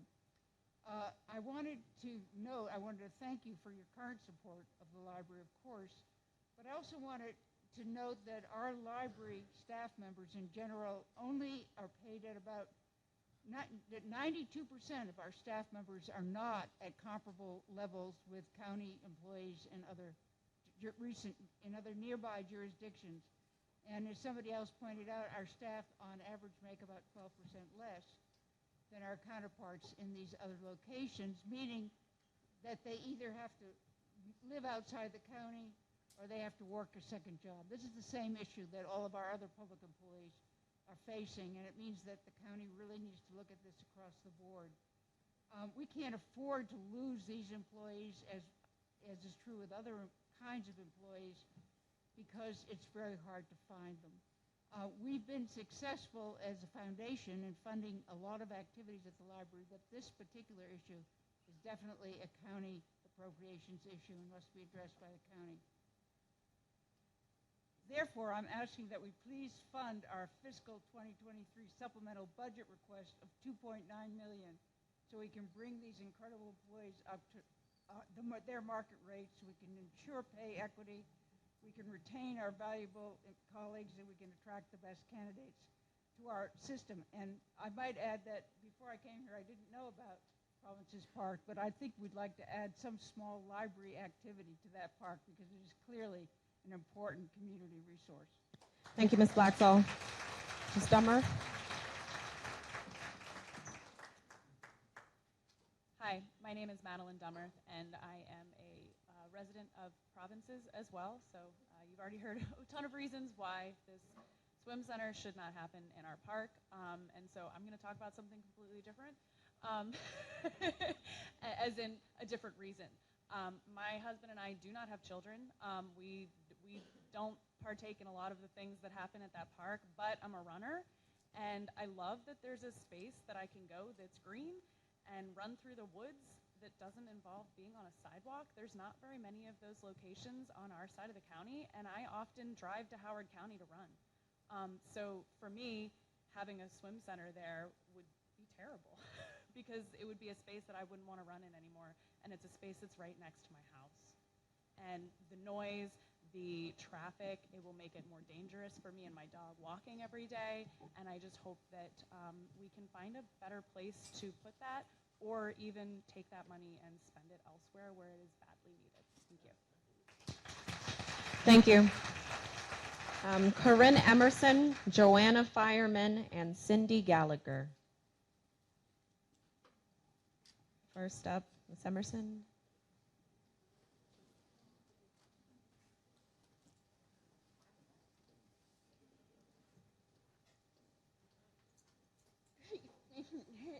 Executive Pittman, Councilman I'm a resident of District 7, but I work in District 1. For 15 years, I worked down the road as a computer engineer. This year, I'm working as a conditional special educator at Seven Oaks Elementary in the New Cluster. Teacher shortages this year are dire. The effects of those teacher shortages are not evenly distributed across the county. Last week, an educator from MacArthur Middle School testified to the Board of Education that their school had 24 teacher vacancies. That is about 12% of the overall district vacancies. And lastly, I ask you to continue to support special education. In this year's budget, we need more special educators, special ed TAs, and IEP clerks to support increasing caseloads. Thank you. Thank you.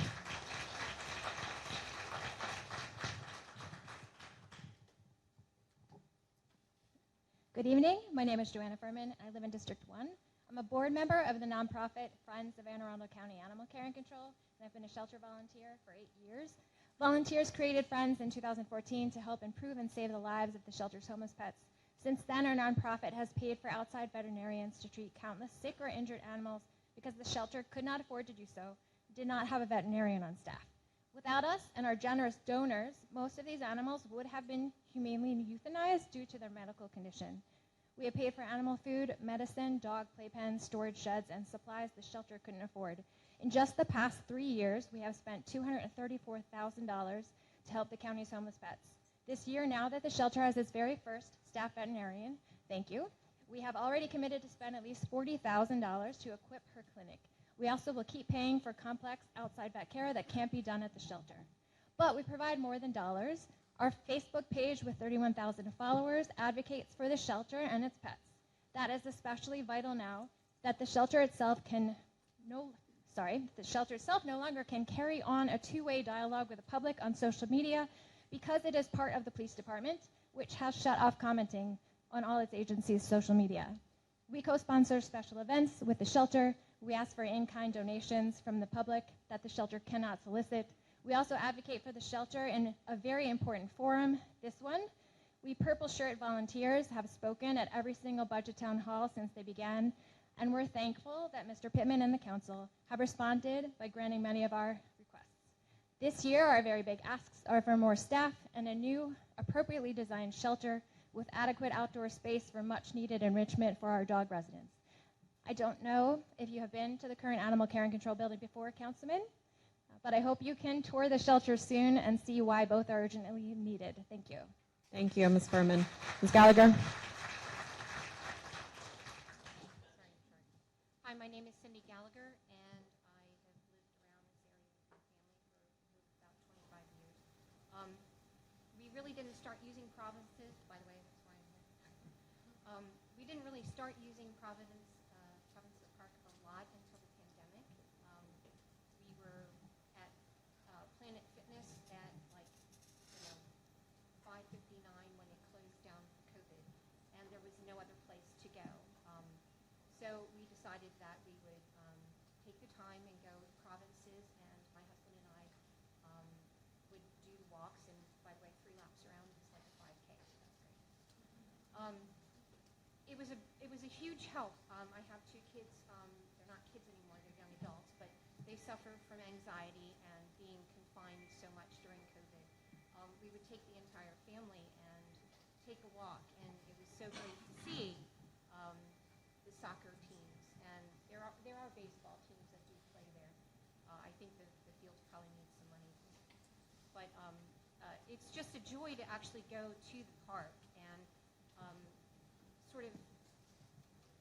it's a community, and it's a sense of community, and we still go at least 3 or 4 times a week to take a walk, and we've made friends even though we may not know their names, but even 3 years later we will still take a walk around the park, and there are people who recognize us, and we're like, hi, how are you doing, how are things going, and we have these wonderful conversations, and I really would hate to see that sense of community within Province's community be lost. And there's property available over on the other side of this school, right at Rockenbach and 175. It's like 25 acres, and it's been for sale since like 2017. So there's a nice place to go for the swim center. But anyway, thank you. Thank you, Ms. Gallagher. Casey Hammond, Jim Hemig, Leslie Lukenheimer. Did I get any of those right? My apologies. Well, we want to call you by your actual name, so. Casey Hammond? Hammond? No? Jim? All right, thank you. So first of all, thank you for having this input meeting before the budget's approved. Like you said earlier, it would have been pointless afterwards. So thank you for hearing our input. So my name's Jim Hembig. My wife and I live here in Severn. So, since this is providing input, I guess I'm having a real hard time even believing I have to say this out loud, that you're considering spending $40 million on a swim center after looking at the numbers that I saw up there. It doesn't look like we have the money. So we're going to spend all this money on a swim center. That swim center is going to be used by a tiny segment of our community, very small, just some high school kids that want to do swimming. While I respect the sport, I respect what they're trying to accomplish, if you're listening to the input of everybody here, matter of fact, I don't think we even have one high school swimmer here in the meeting. But what I did hear from input is We'd like more soccer. We'd like to support the police. We'd like to support the fire and the paramedics. We'd like to support the teachers and the library. That's what I heard. The input I heard is the little bit of money we have left over should go to the folks here that are actually at this meeting asking for your support. You're not getting a whole bunch of high school kids saying, hey, we have to have swimming or else our quality of life is diminished. The police need more funding. The fire needs more funding. The library needs more funding. What's going to happen is if you build this facility, there's going to be some ongoing costs associated with it, maintenance and staffing and management. All of this is going to hit that budget, and we don't have room for that. So thank you for listening to our input. Thank you, Mr. Hemming.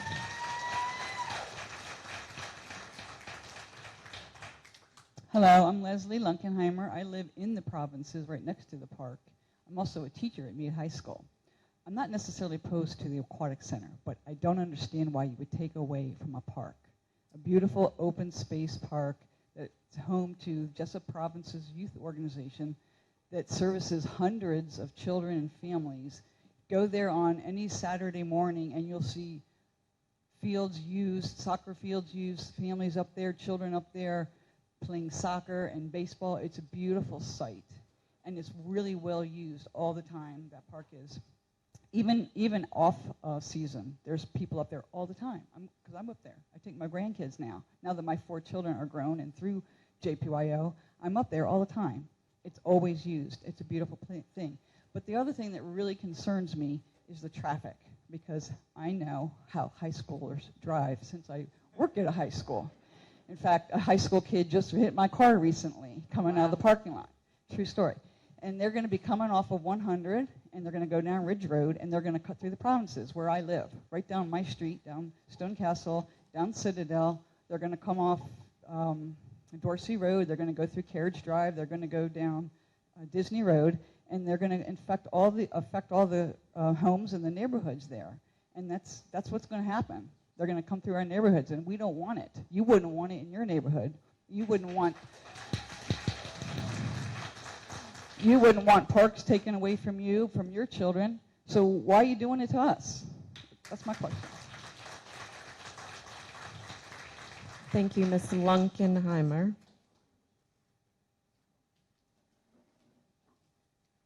All right. Jonathan Max Somer, Lenise Ozuzu, Ashley Rogers.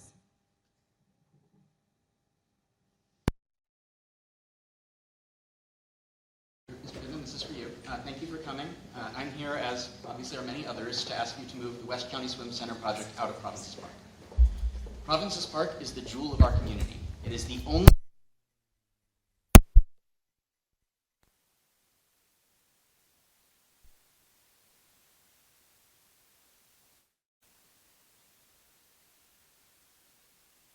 and concrete. Thousands of people of all ages depend on Provinces Park for their physical and mental well-being. This swim center will ruin Provinces Park. It will also be extremely detrimental to our community. Our concerns are numerous: noise, lights, traffic, loss of green space, loss of sports fields, environmental impact, hellish construction, and more. We appreciate you wanting to build amenities in West County. West County hates this. This is a petition with 1,100 signatures from county residents and 600 comments and letters, all protesting the swim center in Provinces Park. There is no design or layout change that will convince us that a giant building belongs in this park. So kindly put it somewhere else, like right here, next to Meade Middle and High Schools. This is a perfect location. It would support both schools, providing everyday access to 7 years of students at once and residents and workers on Fort Meade. 175 and the Rockenbach intersection are much better able to handle the traffic than Disney. It's well away from neighborhoods, eliminating the huge burden this would bring to the community around Provinces Park. And it will also save you a ton of money. The local development council pulled their funding for the swim center because the community opposes putting it in Provinces Park. But everyone in the community I've spoken with thinks Meade would be perfect. There's also federal money to subsidize building here. And Councilman Smith tells me that Fort Meade leadership and our federal representatives support fast-tracking the paperwork so you can get a lease in as little as a year. But it has to start with you, the county executive, making that request. So what are you waiting for? Get that started.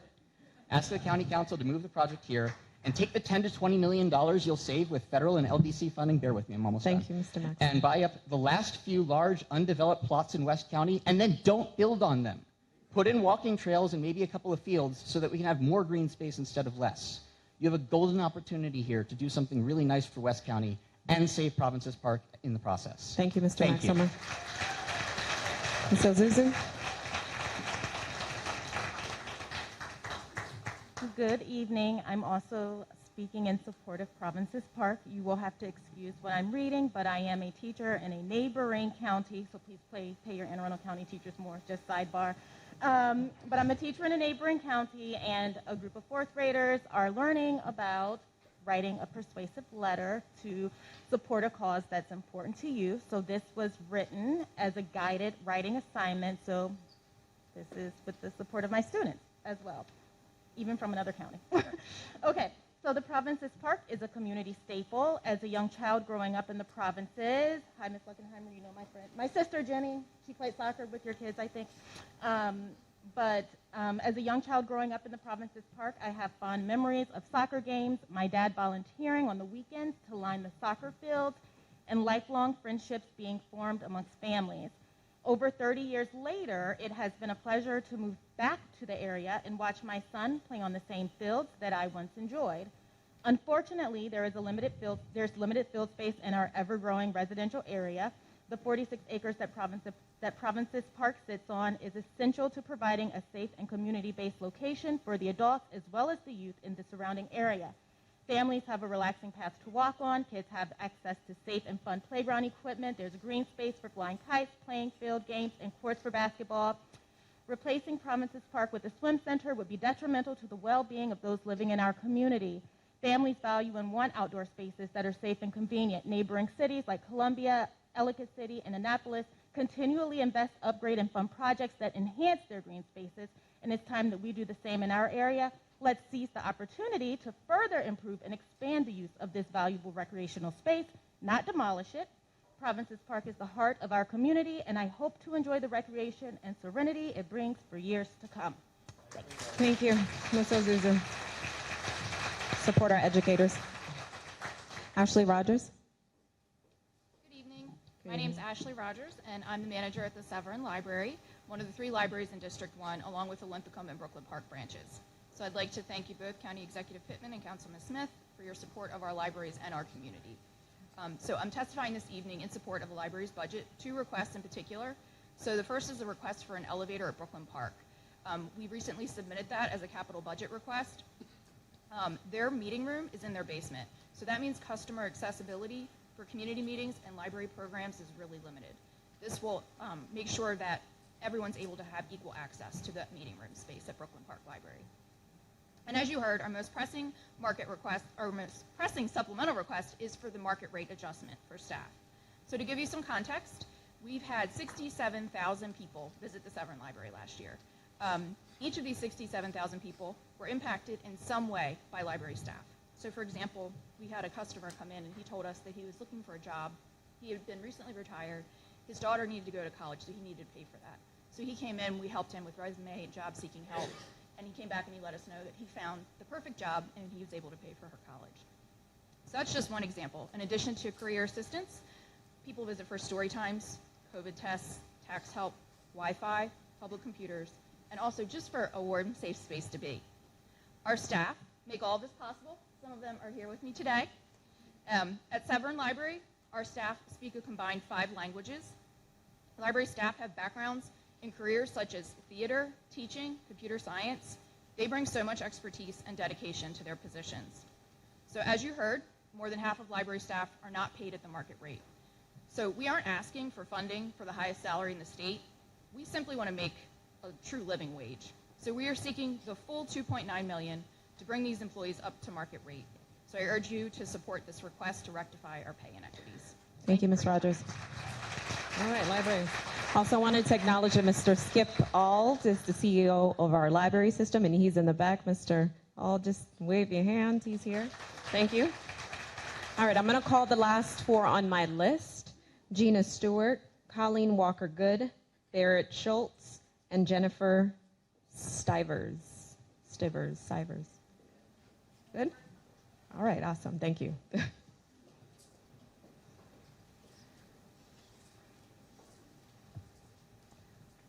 Good evening, everyone. My name is Gina Stewart, and I'm the Executive Director of the BWI Partnership. And for those who may not know what that is, we are a nonprofit business organization of about approximately 200 business members that focuses on transportation, economic, and workforce development, located right here in District 1. I'd like to thank you, County Executive Pittman and County Council Chair Pete Smith, and other members of the council for this opportunity to speak this evening. We would like to thank you for your support of our local development council grant projects, our roadside beautification, which I hear several of you in the neighborhoods of the park and New Disney, we actually pick up that trash. So if you can do what you did tonight and get people to pick up trash, I would so love you all. And our free county connector shuttle. We are looking forward to continuing these valuable community programs in FY24 with your support. We would also like to ask the council to look at adding more to the transportation budget. Providing transportation to underserved communities and no-car households are essential to providing a more diverse and inclusive community that provides more access to jobs, healthcare, shopping, etc., making the county a more healthy place to live. And you all talked about traffic, right? More transit, less traffic. So back me on that too, please. And lastly, we would like to ask for your support of the growth and expansion of our BWI Marshall Airport. The tax revenue that the airport produces for the county and the state is something that should not be overlooked. They provide close to $600 million in state and local tax revenue, which is a combination of the airport and the visitor-generated funds. Given the partnership of the airport and the county as its host jurisdiction, it employs approximately 12,000 Anne Arundel County residents. When the airport succeeds, the county succeeds. Thank you, Ms. Stewart. Can you conclude your BWI Marshall, comments? everybody else did this. I got one sentence. Thank you. BWI Marshall Airport is an important piece of why the county is such an appealing place for businesses and residents to locate. Thank you so much. Thank you.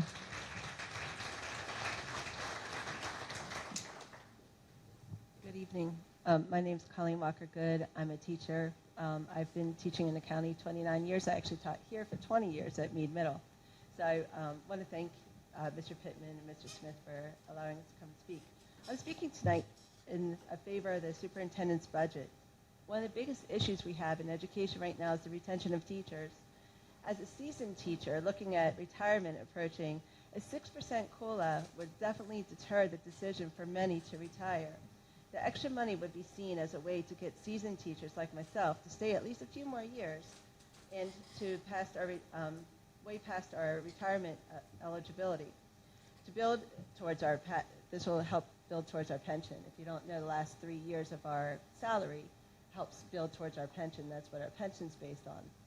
So if we have that 6% COLA, we'll definitely keep a lot more seasoned teachers into the program and stay as educators.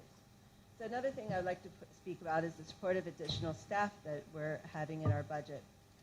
However, these additional staff really doesn't matter when you have vacancies. For an example, I'm an English language development teacher, and we want to hire more teachers to teach English as a second language, but we still have vacancies for those positions.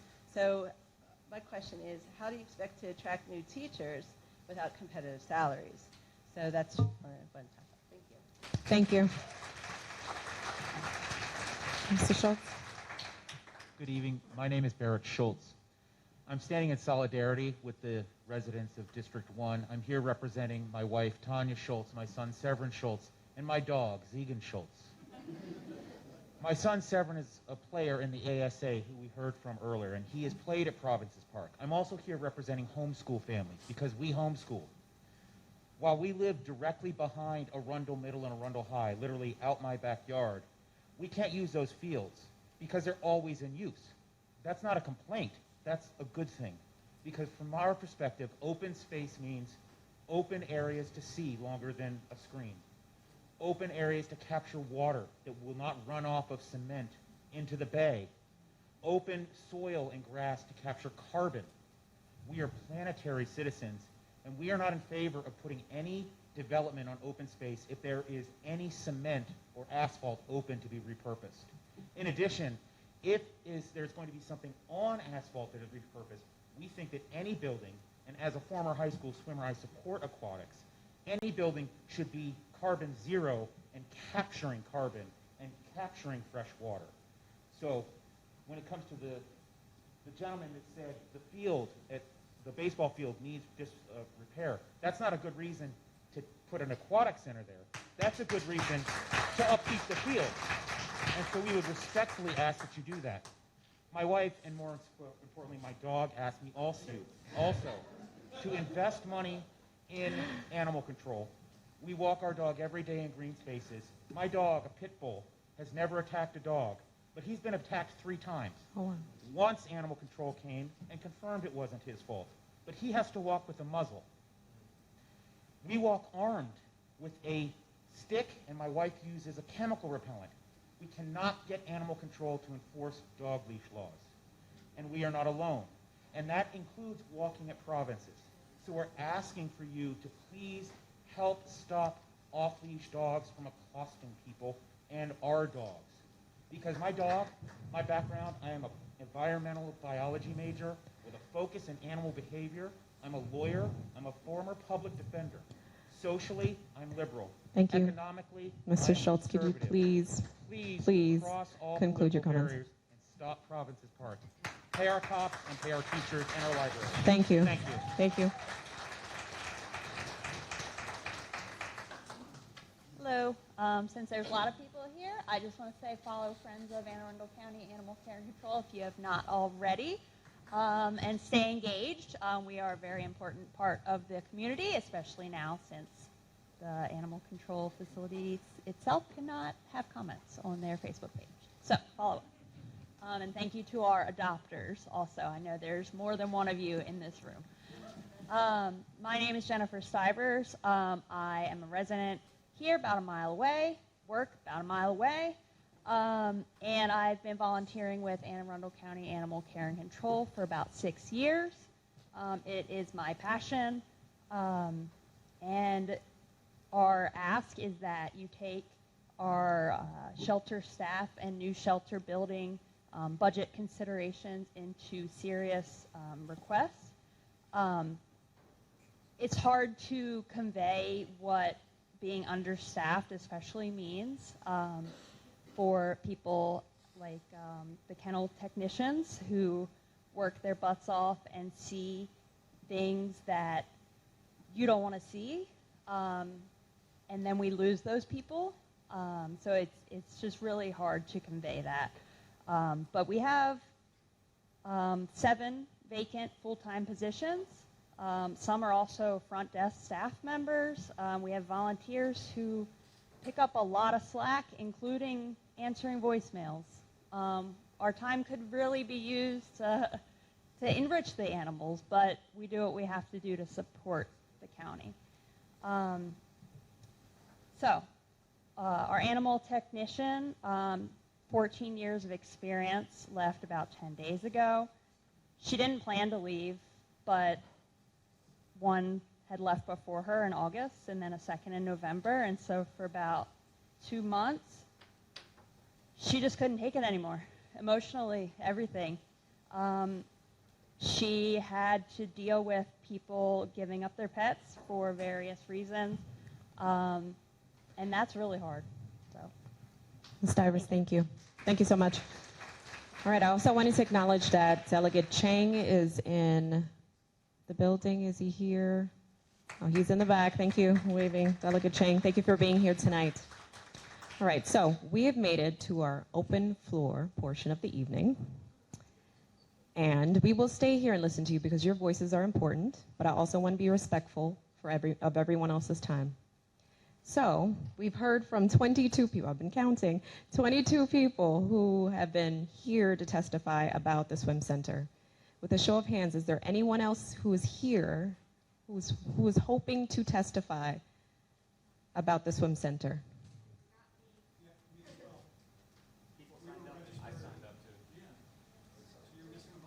These are all the people on my list, but this is an open floor portion, so raise your hands if you didn't get a chance to speak and would like to still speak.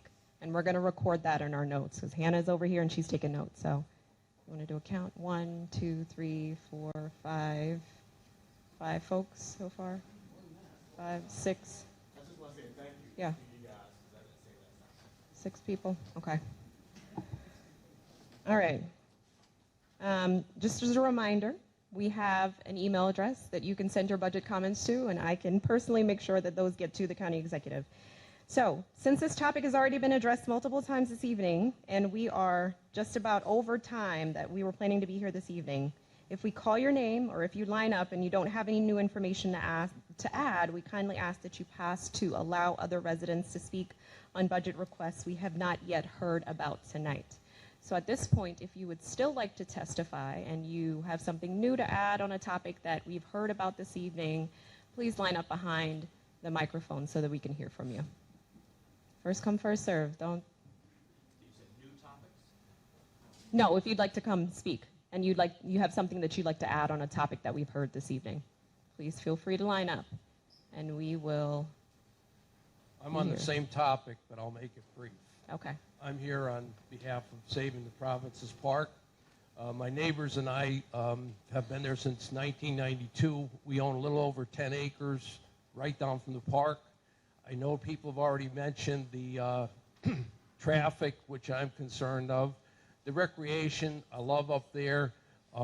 Since I've been there since 92, I've seen all the green acreage destroyed all around there, everything, the development, that's basically the last plot left.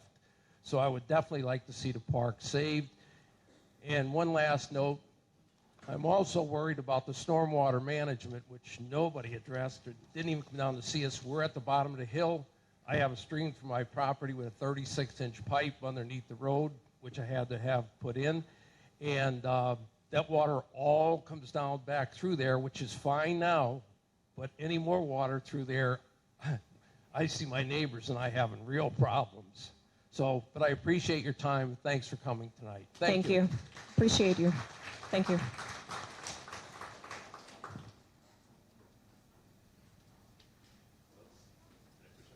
Uh-oh. It should have been on. Hello? Yeah, we can hear you now. My name is Drew Martin, and I'm the chairperson of the Non-Represented Employee Committee. We represent about 1,000 employees that are not unions from all departments in the county. County Executive Pittman, Budget Officer Trumbauer, and Councilman Smith, thank you for providing this opportunity for feedback. Anne Arundel County, the best place for all. This statement has not included the non-rep employees for many years. We have been left behind. Non-rep employees have had no pay raise in 6 out of the last 20 fiscal years, 30% of the time. Most, if not all, other county work groups, the unions, have been caught up from lost wages. In your December 5th inauguration speech, you stated, quote, "We restored those 8 years of backstep increases to our school staff," end quote. This is indeed a major accomplishment. Catching up the non-rep employees would require a much, much smaller financial commitment. We have 15-year employees that are making almost the same pay as new employees. In order to attract new employees, we need to frequently hire well above base pay. As of today, there are 172 job openings on the county website. We used to only have 20 to 40 openings at a time. It is hard to attract employees and keep them when we are not competitive with pay. I am sure you are not aware of this, but I just today noticed that on the county website, the starting of the NR pay, an NR1 pay grade, is actually below minimum wage. The state minimum wage is set to go up again, and when it does, the current starting pay for NR1 through NR4 pay grade positions will all be under minimum wage. At Governor Wes Moore's inauguration, you emphasized 4 words: leave no one behind. The non-rep employees have been left behind, and for far too long. At the governor's inauguration, you also stated, "We can grow our economy and leave no one behind, that work, wages, and wealth are attainable, and that government is not the source of our problems. It is a tool that works when we sharpen it." It is indeed time to leave no one behind and demonstrate through action in FY24 that all work groups in the county are treated with equity. Thank you. Thank you, sir.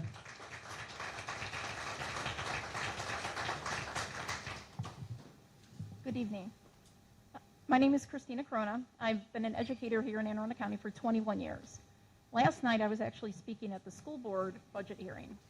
Our superintendent has requested a step and a 6% COLA, and I testified last night that that was a great first step, but it really barely keeps with inflation. I told them to be bold and to send you all a robust salary package. As has been pointed out tonight, AECPS is simply not competitive. Additionally, we need more staffing to reduce our student caseloads, both for classroom teachers and related service providers, so we can best serve the needs of our students. It's critical that we have a budget that recruits and retains educators. We're hovering around 200 teacher vacancies in this county, and it's not because the county is not hiring. It's that people keep resigning, even during the school year, even when they risk losing their certification. I really fear what's going to happen at the end of the school year when people don't have those type of penalties. How many people will leave? This crisis is hurting our students. Students need consistency. They need educators with experience. They need educators who have manageable workloads to meet their individual needs. I know you both are great supporters of public education, and I urge you to support a robust school board budget, and I urge all of the residents here to be willing to support the necessary revenue increases needed to invest in a great public school system, because our kids deserve it. Thank you. Thank you.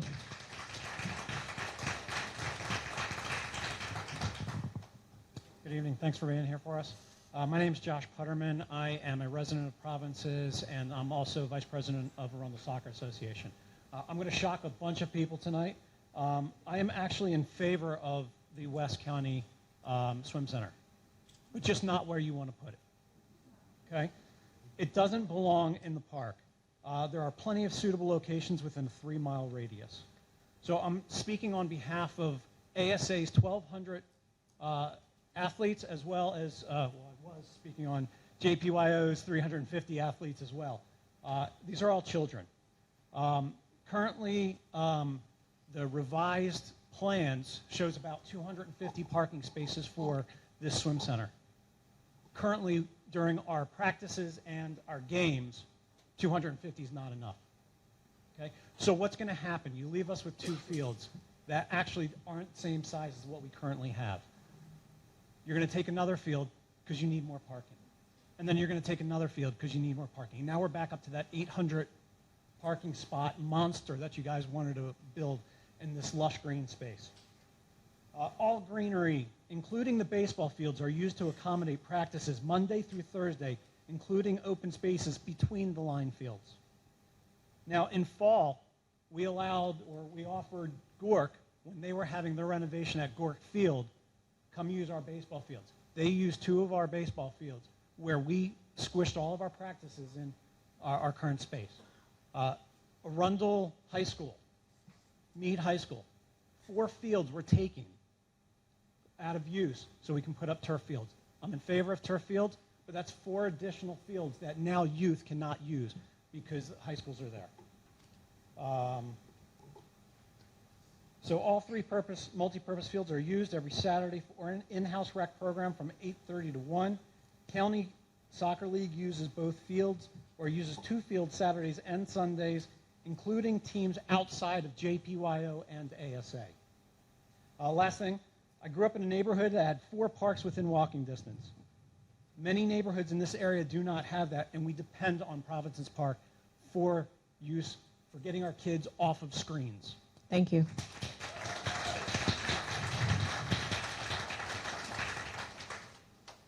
Go ahead. Hi. Sure. Sorry. Jake Tannehill. My house backs up to the park. My daughter would have killed me if I didn't come up here and speak and ask you that there are some things that you can do for the park rather than get rid of the park. We would like to see, they have basketball courts, but it tends to hold water after rain. Some of the running trails need some improvements because the path is starting to become a little unstable, and I don't want to turn my ankle running around the park. The tennis courts are a little in disrepair, but I'm seeing more and more people getting into like pickleball and tennis and all that stuff again, which is great, with the pandemic. But I would like to see more improvements in the park. My daughter asked for a Gaga ball pit, which I had to look up because I didn't understand what that was. I still don't know what that is. Supposedly it's really fun for the kids, but it's a great addition to the park and improving what we have there rather than getting rid of it. So thank you. Thank you, sir.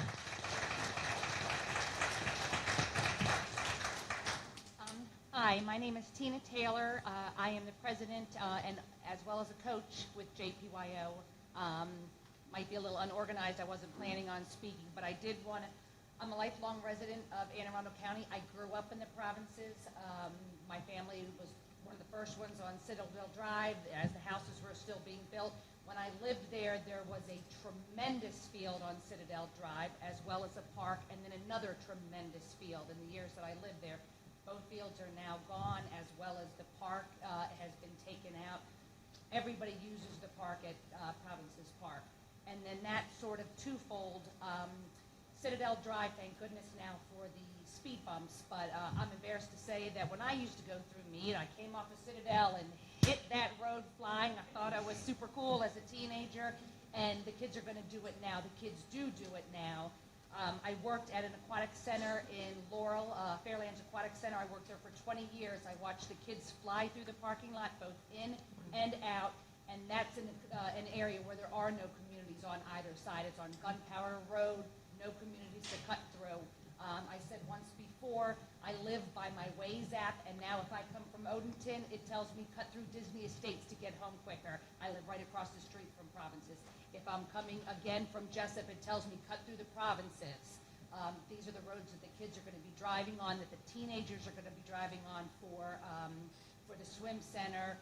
It's not their community. They don't care, so they're going to be sailing down Citadel Road just as I did 30 plus years ago, and that's what's going to be in the area to expect now. Thank you. Hi, I'm Claire Greiner, and speaking on behalf of Provinces Park and the Swim Center, I'm going to indulge in a little bit of positive thinking. Don't faint, Jonathan. Let's say we build the swim center right by Meade Middle here, get federal funding to help defray the building costs, get the casino money to help that, and to ideally help with OPEX ongoing. That would be a great thing.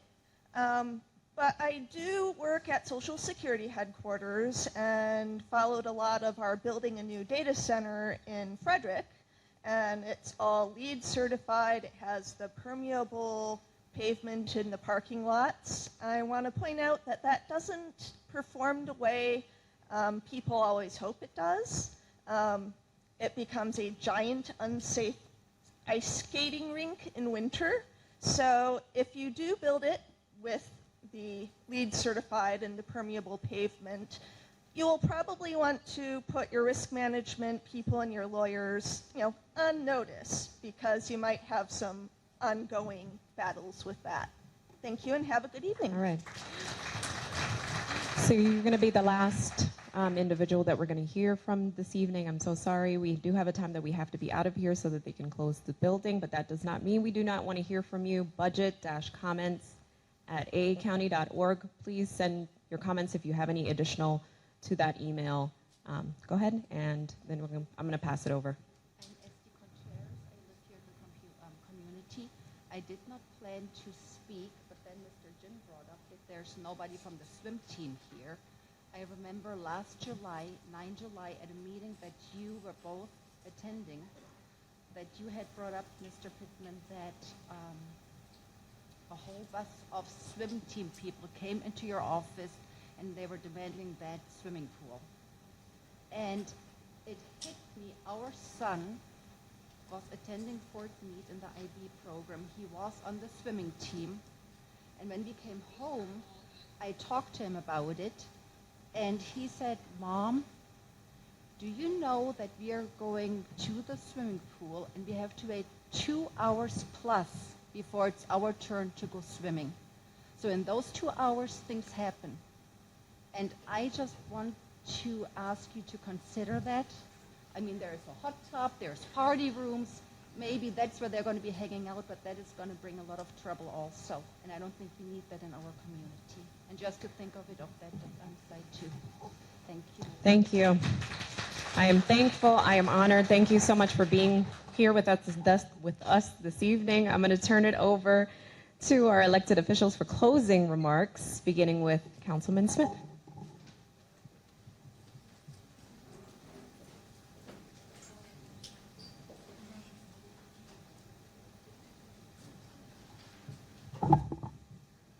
So I've served in the Marines for the last 25 years.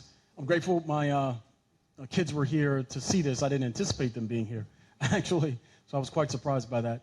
And I'll focus on those fields as well there, Tristan.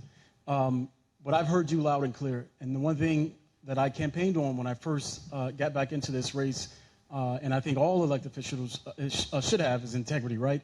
And so for me, I am truly grateful for the process, and I know the county executive is going to speak to that in a little bit. But I want to be crystal clear with the parents and the families that are here today. I have every intention of voting no on the swim center at Providence Park.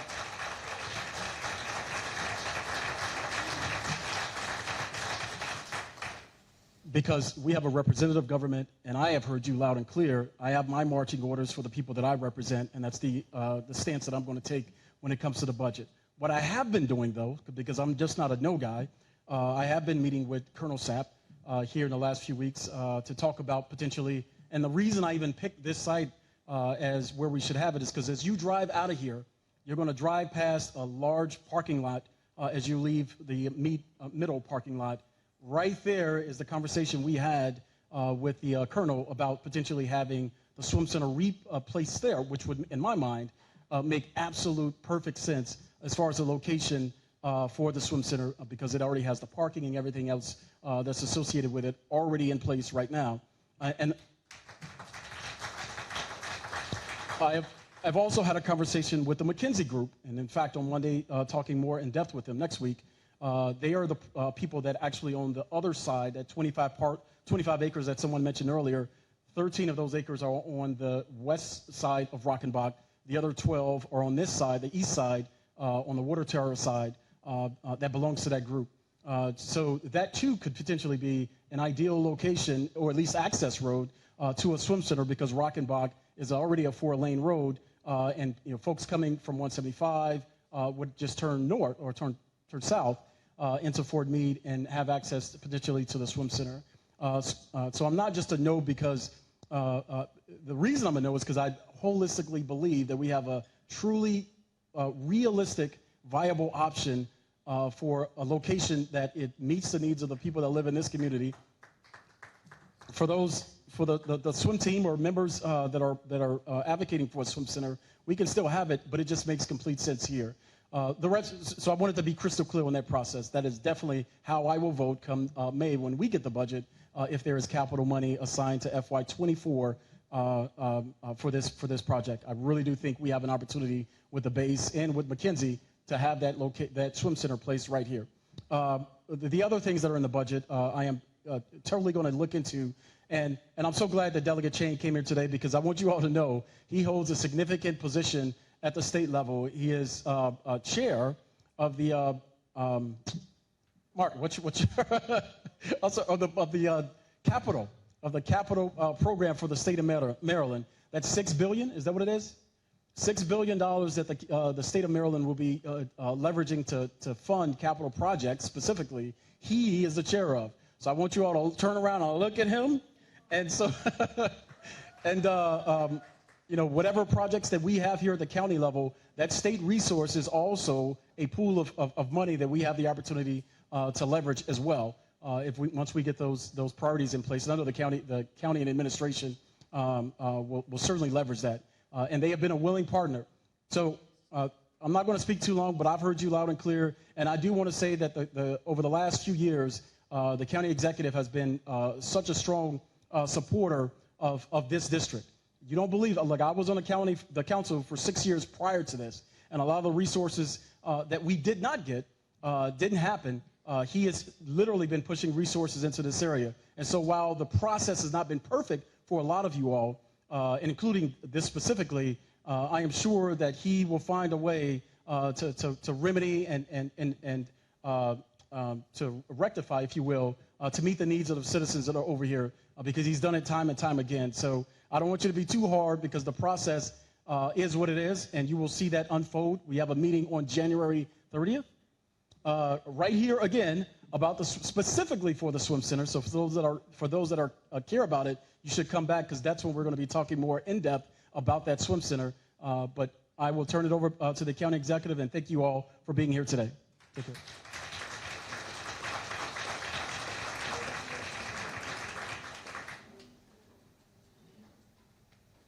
First of all, congratulations on the turnout. You have broken the record, I think, certainly for this year, for budget town halls, and it's mostly because you were here for the park that you love. And I'm a soccer dad too. My 13-year-old twin boys don't care about anything in life except soccer, really, and they would probably fire me as their dad if they thought that I was getting rid of soccer fields. But if that's even possible.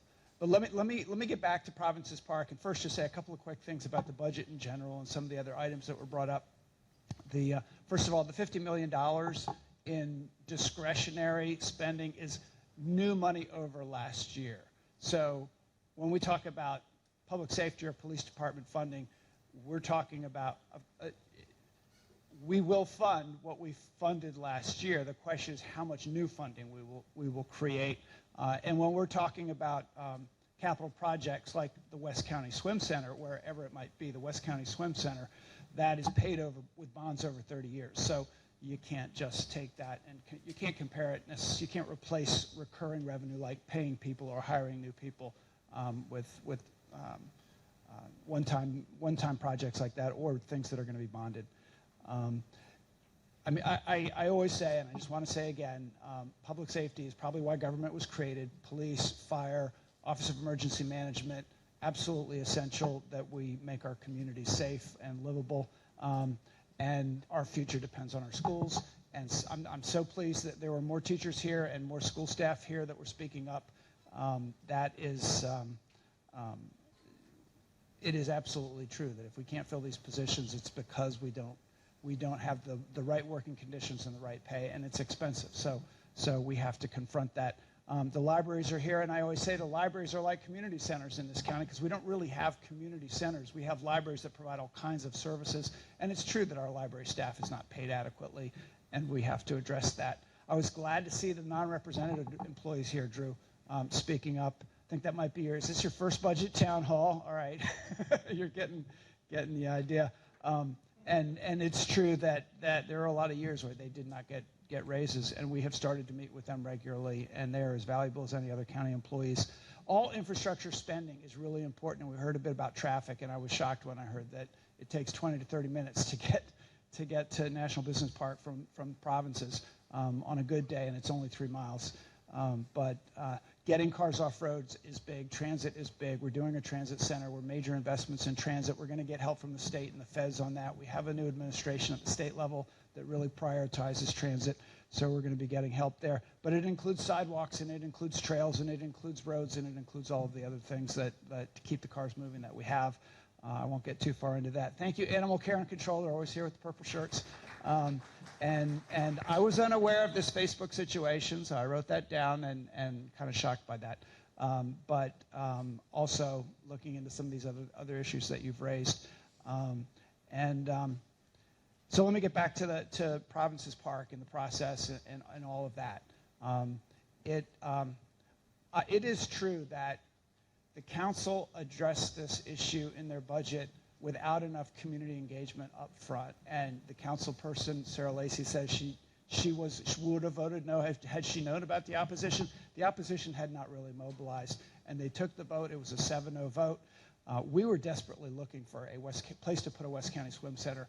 I think the busload of people must have been to the previous county executive. They didn't come in busloads to my office, but they did come in busloads to budget town halls asking for a West County Swim Center. And there was a list of locations that were looked at, and I know not everybody in this room agrees with the criteria that they used, and that's legit. But that was how they came up. They came up with a location, and it was Provinces Park. And I will be perfectly honest, I didn't go out and look at it. I figured, well, it seems to have the support of everybody, so they finally found a place. Good, let's go. And so I came out and I met with a group of you, and I made a commitment to you then that I would go back to Rec and Parks and say, let's start doing our due diligence. Let's see what else is out there. And when Councilman Smith started talking to the fort, I said, yeah, let's pursue that. And we will draft a letter. We have already started talking about what will be in the letter. But that's not a guarantee we'll get it, because we are talking about the federal government and things move slow. We will do that, and we will try to get it. I think it'd be an outstanding location for it, particularly if we could get it for free. But I mean, they're not going to sell us the land. They can't sell us the land. So it'd probably be a long-term lease or whatever it is. However, I do want to encourage people to show up on Monday night here and look at it. It sounded like some of you have already seen the revised plan, because there is a revised plan that will be presented. And they want to hear what you've got to say about it. But I know that revised plan does not remove soccer fields. It removes one baseball field, and it is less parking, true. And you make a good point about maybe the need for additional parking. But there is a revised plan. We want you to look at it. I know where Councilman Smith stands on it. I know that he's got 6 other council people that he's got to talk to, and some of them have constituents that want a swim center, and they want it as soon as possible. So I suspect that if we move the site, it's going to delay it, but that's all got to work through the process. But you've got an advocate in your council person, and he's got influence. He's the chair of the council right now, so he's got a fair amount of influence. But please do participate in the process. And the last thing I will say about it is I know it's easy to beat up on our departments and our agencies. These are public servants who are really, you'd be surprised how committed they are to serving the public. And at Rec and Parks, you would be surprised how committed they are to, and I am too, to increasing outdoor recreation space. And there's some good news for soccer dads and moms, which is that we've got a bunch of new fields coming on. I mean, we've got the South Shore Park that will have, I believe, 3 or 4 at least. And then we got Millersville Park that's coming on that's under negotiation, in the 3 to 5 range. So we will have there are new parks in the works with fields, including soccer fields, and we desperately need soccer fields because it is a fast-growing sport, but other sports as well.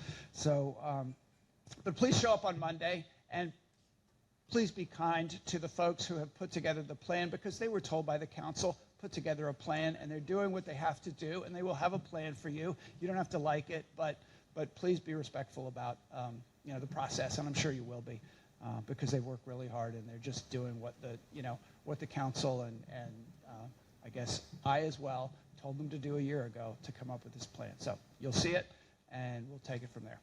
But it's not too late. So thank you all for participating. Thanks you all for showing up. You're the best. Good.